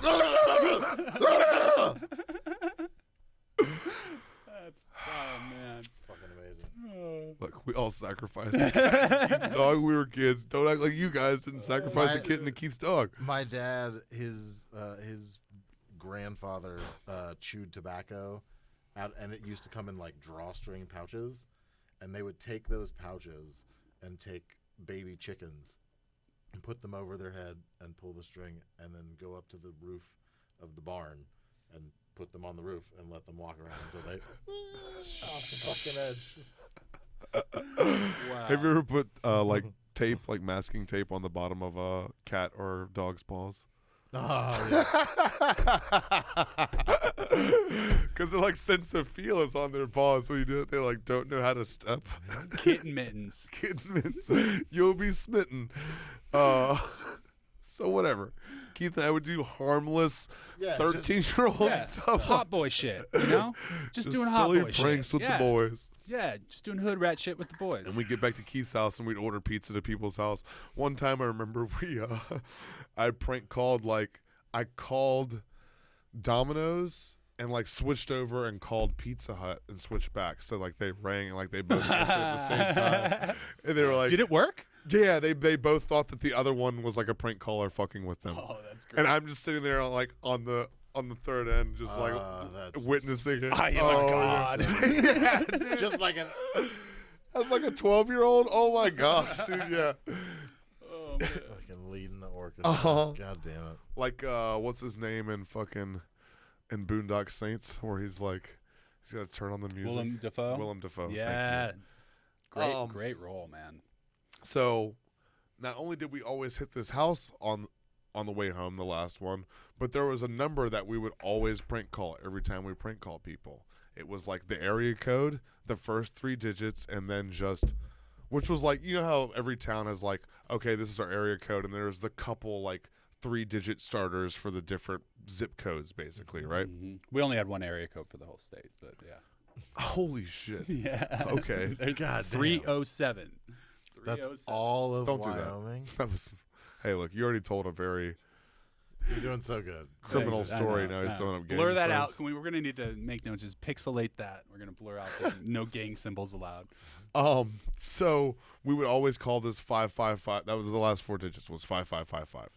So we would fucking prank call this every night. We would prank Because call of them. course, if you had the Every number that ended with 5555, you were getting We were prank getting called. prank called. We would do it every night. Period. I think we've sent faxes to their house. Like we've Oh, done yeah. all Of of your that shit. asshole. This went on for years, until finally we like looked on the Yellow Pages website or Googled the number 540-582-5555. We looked it up, and it was for Keith's neighbor, the one who we had been fucking playing Ding Dong Ditch on every night on our way home. So they were the last You're person getting doubled up. doubled up. So they would get Ding Dong Ditched, and then we'd get home and prank call them. Meanwhile, we didn't know this was happening for years. But once we found out that that's what Then was you going doubled on, down, oh, of fuck, course. dude, yeah. Then you start leaving That- halfway confusingly threatening voicemails after you Ding Dong Ditch them. So they feel like, and for years, they probably felt like the two things they're connected. I always get Ding Dong Ditched, and then I always get prank called. Oh, So that yeah. whoever's, but Oh, Keith they and I are. knew it was connected for But, sure. but Keith you and I couldn't had prove no it. idea that we were. But it wasn't really because So you guys long were before, doing it on purpose. yeah, We were long doing it on before purpose. you figured it out, they were like, "This is a targeted attack." Uh-huh. God damn it! Long before it became a targeted attack. Because after a certain point, it became a targeted attack. Uh-huh. We would deliver pizzas to their house and do all this shit. Like I said, this is the last house before you get back to Keith's house. And there's all sorts of woods and stuff around Keith's house. So one night we're coming home, and we don't Ding Dong Ditch this house. It was like the one night that we didn't hit it. Really? So wait. We had like hit another house that was like another house close by or whatever, so we were just like running straight through past the final house this time, right? Because we had just done one like a couple houses away. So we're like running through the woods behind their backyard, or like going to cut through their backyard to go into the woods that connects their backyard to Keith's, right? Okay. Yeah, that's a good move. We go to do that this night. Instead of Ding Dong Ditching. And for the very first time, the homeowner was outside. And we found out because we came around the corner and he stuck a fucking gun in our little 13-year-old faces and was like, "What are y'all doing in my backyard?" Oh shit. And like, this is the first time I ever had a gun stuck in my face, dude. It's Yeah, at Terrifying. 13. Yeah, it should have been. That is not the place you want to be in the backwoods of Virginia. No, yeah, That is exactly. not- Literally in the backwoods of your house in Virginia. What are Yeah. y'all doing in my backyard? A gun in your Oh, face. man. And we fucking played it off. However we played it off, like we were just on the way home and just cutting through his yard or whatever. And he was like, you know, "Y'all don't cut through this yard anymore, do you?" And we were like, "No, we don't." You can cut through any other yard, but not fucking this one. Yeah, man. God damn. So he didn't. And he probably knew. It was probably the same situation as you, where it was like he knew it was us doing that every time, but he couldn't prove it. This is before like the fucking Ring doorbells with the camera on it and all that shit, right? Right. But he caught us, and he's made us poop our little fucking 12-year-old pants. Yeah. And you knew, or you maybe didn't know then, but looking back on it now, he probably had some idea that it was, you know what I'm saying? Like, Right? Yeah, exactly. it's a group of kids around where this is happening. Like, it was probably you fuckers. It had to be. Yeah. And like, now they know better. Yeah. Now we know better, and we stopped. We stopped fucking with them. Yeah. And we went to high school, and Keith and I have still fucked up in our own ways, but we stopped fucking with that house. So you're smart. See, we had a vendetta though. So we Yeah, this was kind of like a just, you're just collateral damage, and Yeah. then it also became like targeted. That was like, well, we've upset the insurgents, so now they're not just collateral damage; they're targeted attacks. Now. Yeah. You know what I mean? So it became like this targeted thing, but we stopped after that. He scared the piss out of I us. bet, man. And years later, when we were this was probably like after we just got out of high school. There was, I saw him Mm-hmm. on the front page of the newspaper. This is how I found out that he was a cop. He was a cop that we were fucking with the whole time. He was on the front page of the newspaper, and not for solving a crime, but for one of those Tinder stings that they do where they pose as a 13-year-old girl. And it was his mugshot with like a grouping of other, like 12 other mugshots of all these fucking chomos, all these creepy looking guys. Oh, fuck. Because he already had the mustache because he was a cop. He was like, I might as well put it to double use. Exactly. Shit. Do a little moonlighting. Yeah. So, Fuck. yeah, we tormented this chomo cop for years. Good for he you, scared the man. fuck out of us, and we stopped doing it. It's like it's probably good because he would have either chomoed us or Killed you. killed us. Yeah. But didn't feel that bad about some of the shit that we did afterwards after finding that But out. think about this. What if the act of catching you I already know guys what you're saying. and putting the gun in your face turned him on, and you're the reason he's a fucking chomo, Scott?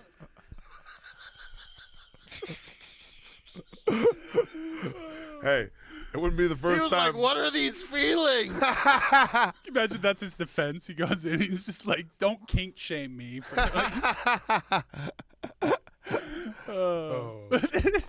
But yeah, those were good times, man. Being 12 and 13. just being fucking hooligans. Oh, man. hooligans. Just So many of the stories that we tell in here are so juvenile. I love it, though. Oh, and yeah, I mean, nostalgia. that's the other thing. It's a great place to tell stories, but also like there's a lot of debauchery that happens in our podcast rooms. Yeah.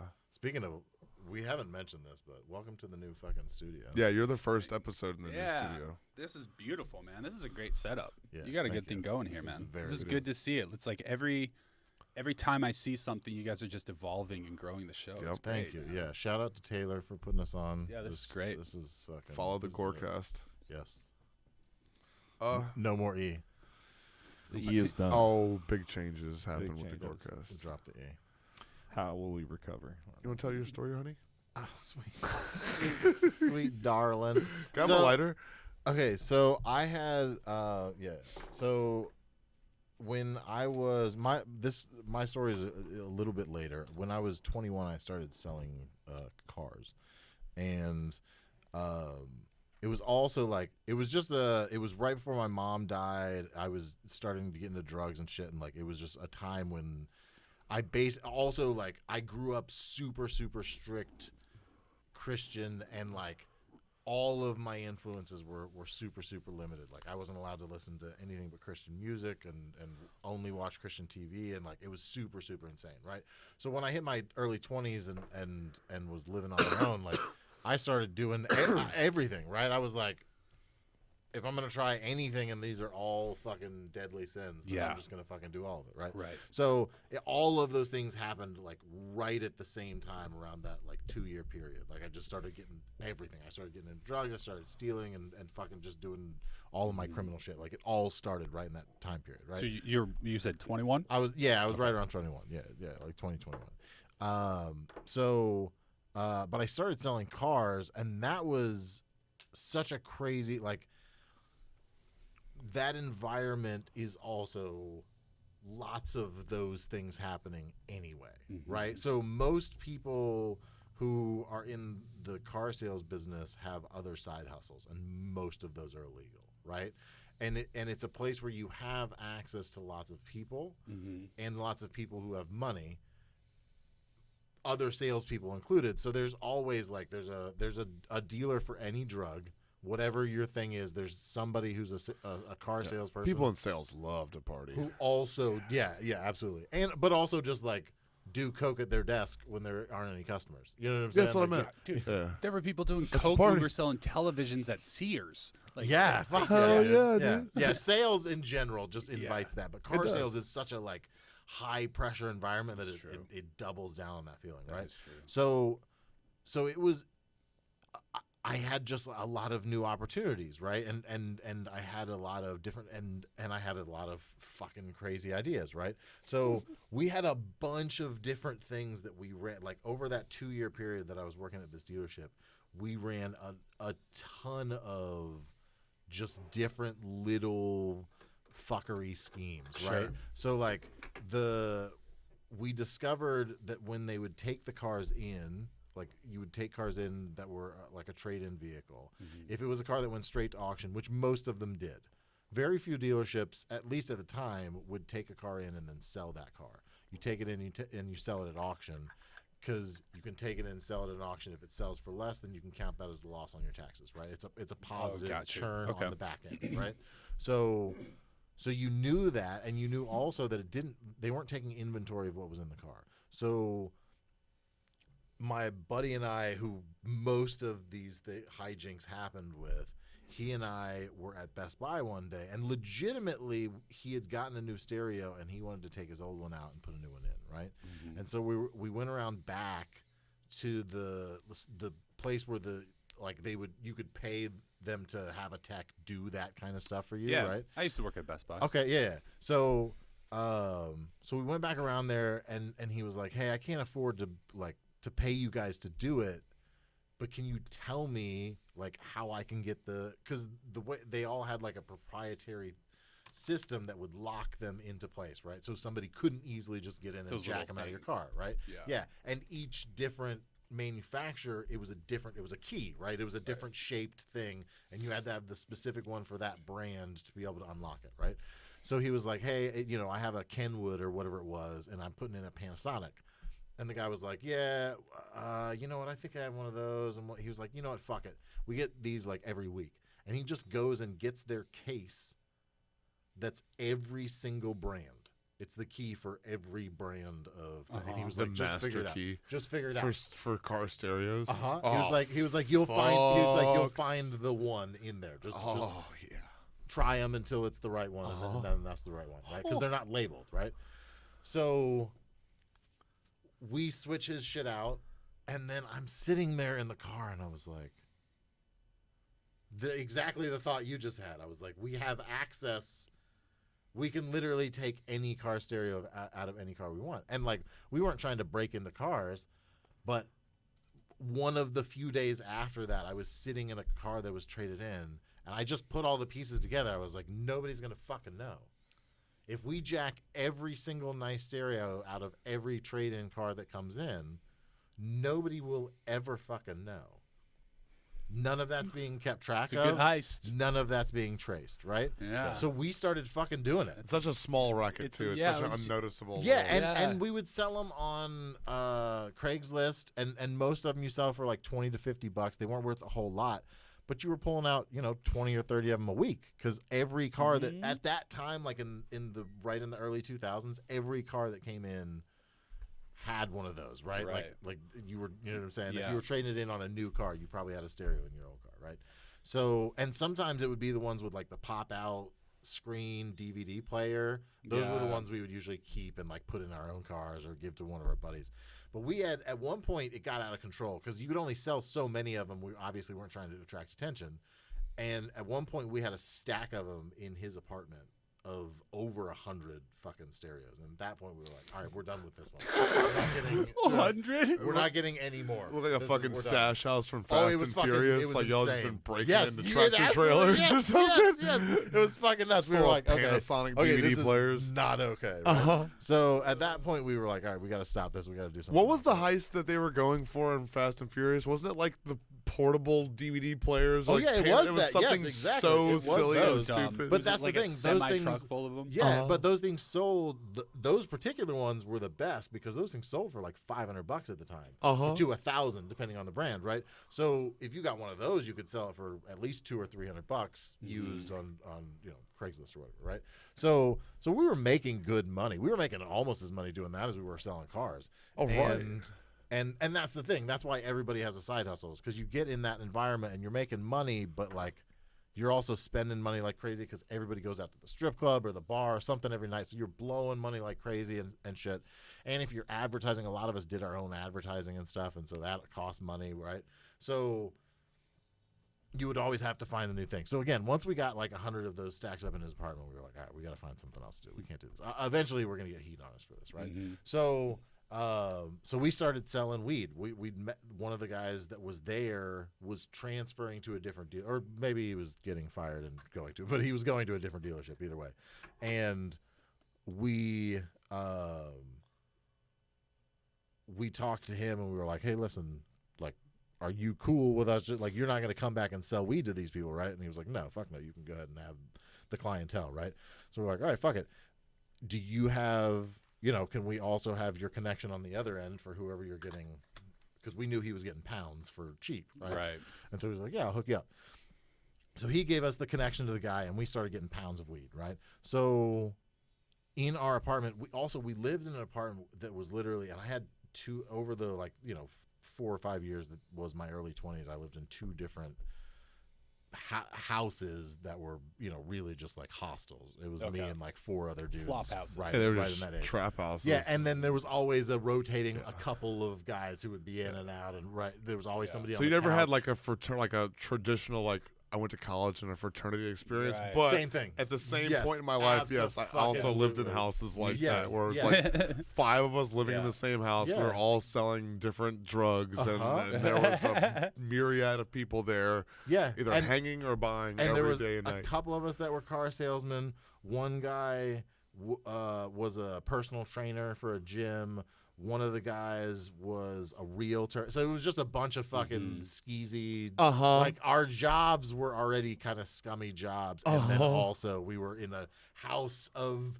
And it was parties every night, you know what I'm saying? So it was just that. And it's funny, I never thought about that connection, but it's like, I didn't go to college, but I got like, That's your we fraternity. made that Yeah. connection. Like that happened anyway. It's fun. Yeah. So all of us in there, the guy who was the personal trainer sold steroids. You know what I'm saying? Like everybody Right. was doing some Everybody had a kind of side shady. racket, Everybody, right? Yeah. So we always had pounds of weed in the freezer, and everybody just knew about it. And most of the people smoked, but even the couple of guys that didn't fucking. It was like whatever. That's just part of living in the house, right? Yeah. So we were pretty careful with, like, the house was always full of parties and people in and out, so anybody who bought shit would just come to the house.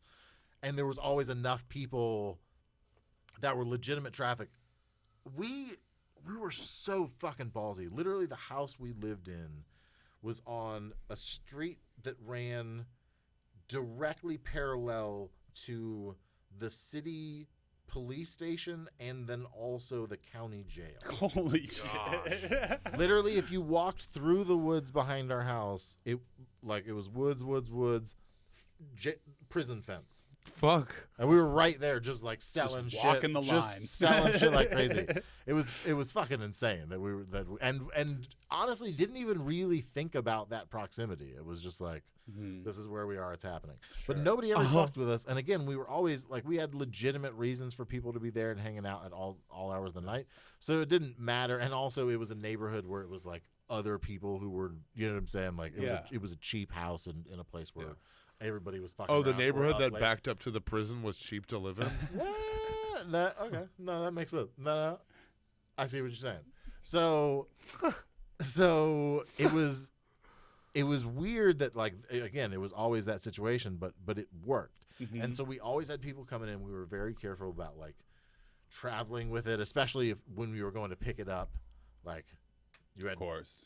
Because we would usually get at least like 2 pounds, but sometimes we would have a significant amount of orders, or 420 was coming up or something. You know what I'm saying? And we get like 4 or 5 pounds, right? Oof. But this one particular day, I had to go pick up the weed. It was just like I couldn't schedule it right, and I had to go pick up the weed and then just go back to work, right? So it just had to sit in my fucking trunk. Fuck. Right, which is not And great. cook all day. But no, it was like. Cold. Yeah, it Oh, was sure, an appropriate time. Like that didn't. I remember that not being. Because Because if it would have been warm, oh, it would have my been God. fucked. And also, it was That's all you at would that smell. time. It was Reggie's already. You know what I'm saying? It wasn't great weed. So yeah, that would have fucking ruined it. You might as well just fucking throw it away at that point. So, so we were getting pounds of that shit for like $500. It was insane. It was Jesus. absolutely insane. So. Yeah, and then flipping it. I mean, we would make $2,500 off of each of those pounds, breaking it down to ounces. God You know what damn, I'm saying? It was nice. So, Fuck selling cars. but also we was, but I Stoney could. and Uncle Sam to think you're a human. That's yes, right. And I could make good money selling cars and cover the money that I was spending on other things. Because I could sell a car and make $3,000 on a car sale, Oh, that's like true. a single sale, right? Yeah. Because I would sell used cars as well, and especially at the time, used car prices were so shady. Like nobody really knew how much a car was supposed to be worth. So like it was very easy to make good money off of like one sale. And you would have like 7 sales over the month that were like a new car, you made $100. Oh yeah. And then you would get one where you were like, I made $5,000 today, right? Holy shit. So it was a lot of up and down like that, right? Which is why you pad the stats. You knew you had to get at least 20 sales each month because you knew 10 of them were going to be fucking not worth your time, right? Yeah. So this particular day, I've got a couple pounds of weed in the car. And also we parked the car back in the, like I would always park my car back in the used car lot. Like where we would park the cars that we were jacking all of the fucking stereos out of, like the trade-in cars. And they didn't have any cameras on that lot because that lot was at the back of the property. And there was a fence and then a highway. So there was no way for anyone to access it or get in and out of it without driving through the property and out of the front of the dealership, right? So they didn't need to put cameras back. And also they weren't, again, they were just selling all those cars for auction if they got broken into. That's, again, another lawsuit. Right. So so we would park our car back there anyway. So I wasn't really concerned about while I was at work. But one of my buddies who was always late, he had a noon shift. He came in at noon every day, and he still would call me at like 12:20 and be like, yo, I woke up late. I missed my bus. Can you? And I'm like, you missed your bus 2 hours ago. Like, you're not. He was only like a 10 or 15 minute drive, but the fucking MARTA system in Atlanta is absolutely awful. So you would get on a bus and it would stop 20 times before you got to your location. Jeez. So it would take him close to an hour and a half to get there. So again, I was like, you knew a long fucking time ago that you needed a ride, and you waited till now when you know I'm about to go on my lunch break, you son of a bitch, right? So I was like, fuck, I got to go pick it up. And it was raining very heavily, and the car I drove was a piece of shit, right?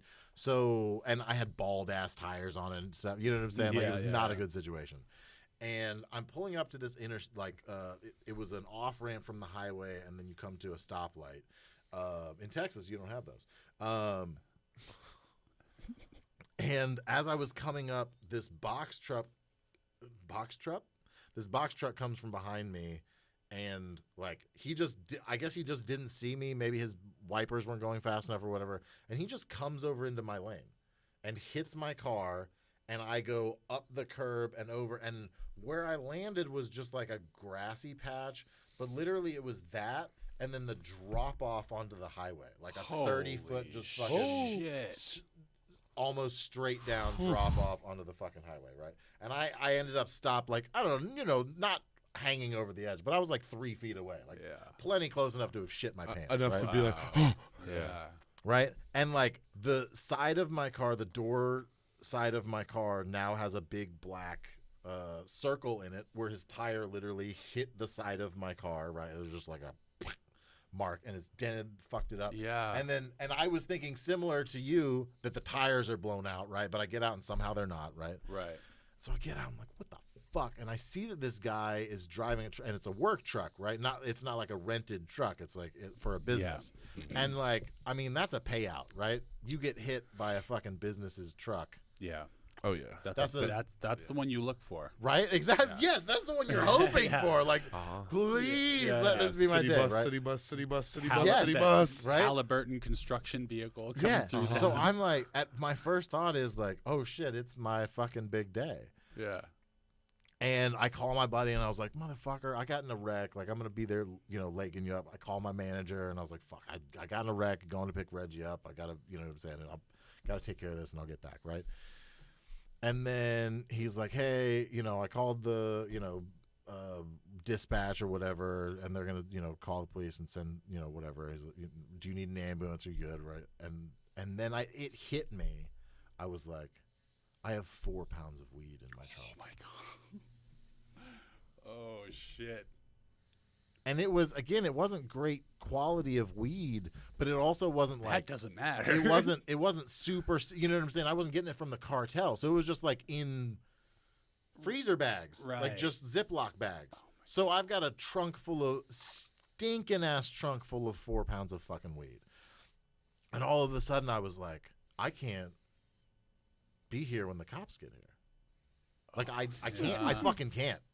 I'm not like, it's raining. Oh, I've got an accident with a gram of weed and be like, fuck. I gotta can't- go. I gotta fucking go. Right? I gotta hide this gotta at least. Yeah. I gotta eat it. I can't eat 4 pounds of fucking weed. No, It's yeah. not fitting in my ass.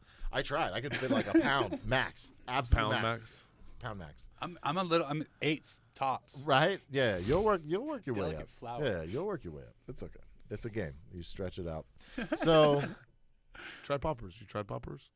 So at Unofficial this point, because of where we are, is the only saving grace, because it's impossible to get to where we are anyway. But getting on the highway and then coming up the on ramp, and again, it's afternoon traffic. It's raining. There was just a wreck, right? So like. Everybody's having to go around, so traffic was bad, so it took the cops forever to actually fucking get there.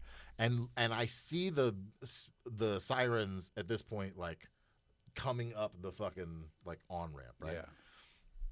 But again, they're stuck in behind traffic, and I looked at the guy and I was like, you know what?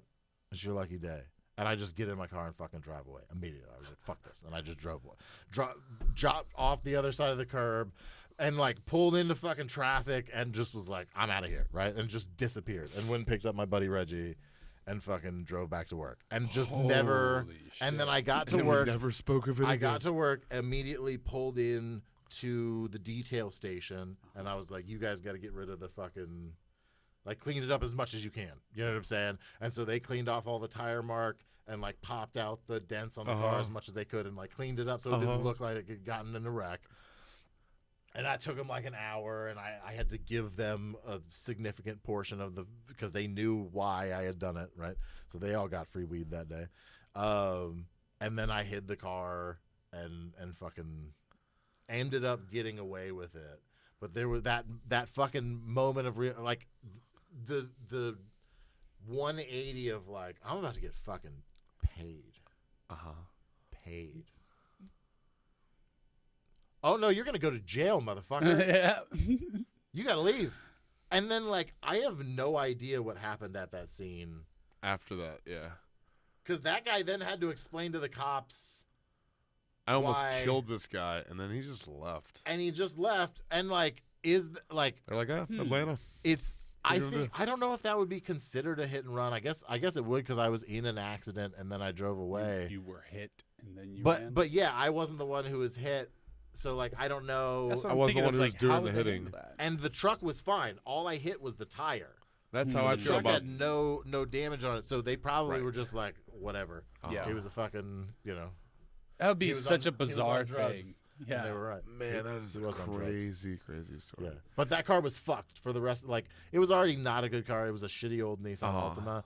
But then, like, it drove like, it kind of shook a little bit because of the suspension getting fucked up. And then, like 2 months later, the transmission quit going into reverse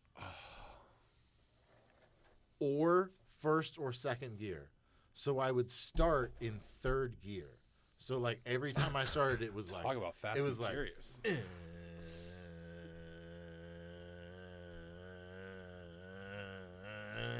Every light I ever pulled away from. I was like a dump truck pulling off of every fucking. It was the fucking worst. Dump truck on a And hill. The slowest anytime I drug delivery I only ever. had I only had two options when I parked that car. Either I had to park on a hill, so I got to put it in neutral and let it roll out and drive away, or I had to pull through a parking spot so that I was facing outward. And the couple of times I wasn't able to do that, I just had to fucking push my fucking car. That was so goddamn embarrassing. Oh, that was fucking terrible. Just that's so pushing funny. my car. But I almost got caught. The last hijink I started doing when I was there, One day I was just like grabbing my keys. We had a jar that just like everybody threw their keys and change in. And then once the jar would get full of change, we would take it and just buy weed with it or beer, or, you know what I'm saying? Something for the party, right? So, and it would get, you know, it was a big jar. So it would fill up. And one day I was looking at it and it was kind of low. We had just bought all the shit and it was mostly pennies in there. And it was probably like, I don't know, $3 or $4 worth of pennies. But there was also some paper rolls because we would roll all the coins and then take them to the bank. And I was like, hold on a second. And I took all the pennies, and then there were 2 dimes left. And I took 1 dime and put it in the bottom of the dime roll, and then I stuffed it full of pennies. And then I put a dime on the end and rolled the edge down. And I was like, I just turned that dollar into $10. And then I took it to a gas station, and I was like, yo, I got fucking rolls of coins. Do you guys need coins? And they almost always were like, fuck yeah, and just would hand me a $10 for you know, $1 worth of pennies and 2 dimes on the end. And I did that racket. That wasn't something that we really made money on, but we did it like we took a trip to Pensacola, Florida, and then we like went up in the mountains and camped for like a week, just like paid for shit like that with it. And we would just like, we'll just go make $1,000 turning fucking pennies into dimes, right? Jesus. Yeah. But I was doing in that a shitty car, and one time I had pulled into a gas station, and I thought the hill was enough for me to be able to just roll out. And the other guy had gone in to do it, and he comes out, and as he's getting out, obviously, and this would happen every once in a while, and it was really the only time where you ever got caught. So I bust the thing on the Somebody bust the thing to just pour him in there. And usually if you were standing right in front of him, you could be like, what the fuck? Like I just got those from the bank, or you know what I'm saying? You could typically play it off. Or they would be like, fuck you. You know what I'm saying? And nobody's calling the cops for that, right? Because it's a simple little thing. And nobody's putting it together that you just did that. You've been doing it all over town. Right. Yeah, and you just made, you know, $1,000 today off of ill-gotten gains, right? So he's getting in the car as the cashier is walking out, right? And she doesn't see him because he gets in the back. It was 3 of us that were doing it. He gets in the back seat, right? So she sees just the 2 of us in the front and then just starts looking around elsewhere because she didn't see him right away. And I put it in neutral, and the car doesn't move. And so now I have to open my door and just start fucking kicking my way back. And Like as Fred I'm kicking, he fuckface in the back starts laughing at me. And he leans forward a little bit laughing, and she sees him, and she's like, come here, motherfucker. And she comes to my window and makes me roll it down and like gives a shit. But that was the one time that we almost like properly got caught. Because if she had come out and like seen us as we were pulling out and gotten our license plate, then somebody would have been able to put that together that like, oh, this just happened at all of the, you know what I'm saying? And They done got every Kroger in town. Yeah, even if it hadn't been reported, if somebody realized that was happening and just started going to all of those gas stations to be like, oh yeah, that happened to me yesterday or whatever, and they'd be like, oh, this motherfucker's running a racket. Like I had a whole fucking RICO case. Or someone smart would be like, I'm taking his game, and I'm yeah, exactly. Oh man, So many yeah. wishing wells. Yeah. It's a little time. So yeah, I really like that your 4 pounds car wreck story. That's a good story. You're a good storyteller. Thank Sounds like a lie, though. I would never lie to you, Cory. I would never lie to you. That's what we're doing. Is that what I would we're never just, lie to you. we're fucking stacking the deck? Is that what the fuck we're doing? Goddamn, new studio, new mate. All right, I see you over there. Goddamn. All right. I would lie to you is the thing. He's a liar. Yeah, Look at him. but did I? And would a liar tell you that they were lying? Can you trust that? Let's see. So we have. What if he's lying about being a liar, though? What if he's like, I'm a liar, and that was a lie? If he's a liar and he says that he's a liar, that means he tells the truth. So it's your story is hijinks with a cop. Yeah. That you didn't know. Yes. Your story was. You told 2 stories. Well, it was all out of like it was all when I was working at that deal. It was all based at the dealership, yeah. Which is where the ideas for the heist movie I told you about the other day, based at the dealership. That's why. 'cause that's where all of that. His story is getting in the fucking accident criminal with the 4 pounds of weed. Right. Yeah. Yeah. And just driving off. I think your story is a lie. Why? Because I think that a cop in the backwoods of Virginia would have shot your ass. That's a really good answer. That's a really good answer. You're right. I'm a liar. I'm a dirty, filthy little. I'm baloney. That was the first. Like, that was the only thing. I'm like, that doesn't add up. yeah, a cop would blow your head off if you did That's that. true. And you That's would hear true. a shotgun You wouldn't be click, telling and that is story. it. After what I did to their kitten? Yeah, he would have. Fuck. That's fair. Oh it man, was but the your cop's story kitten. was so far fetched, and I was like, that was tough because that was my initial thought. But then I heard your story, and I was like, this sounds like The Hangover or something. This is insane.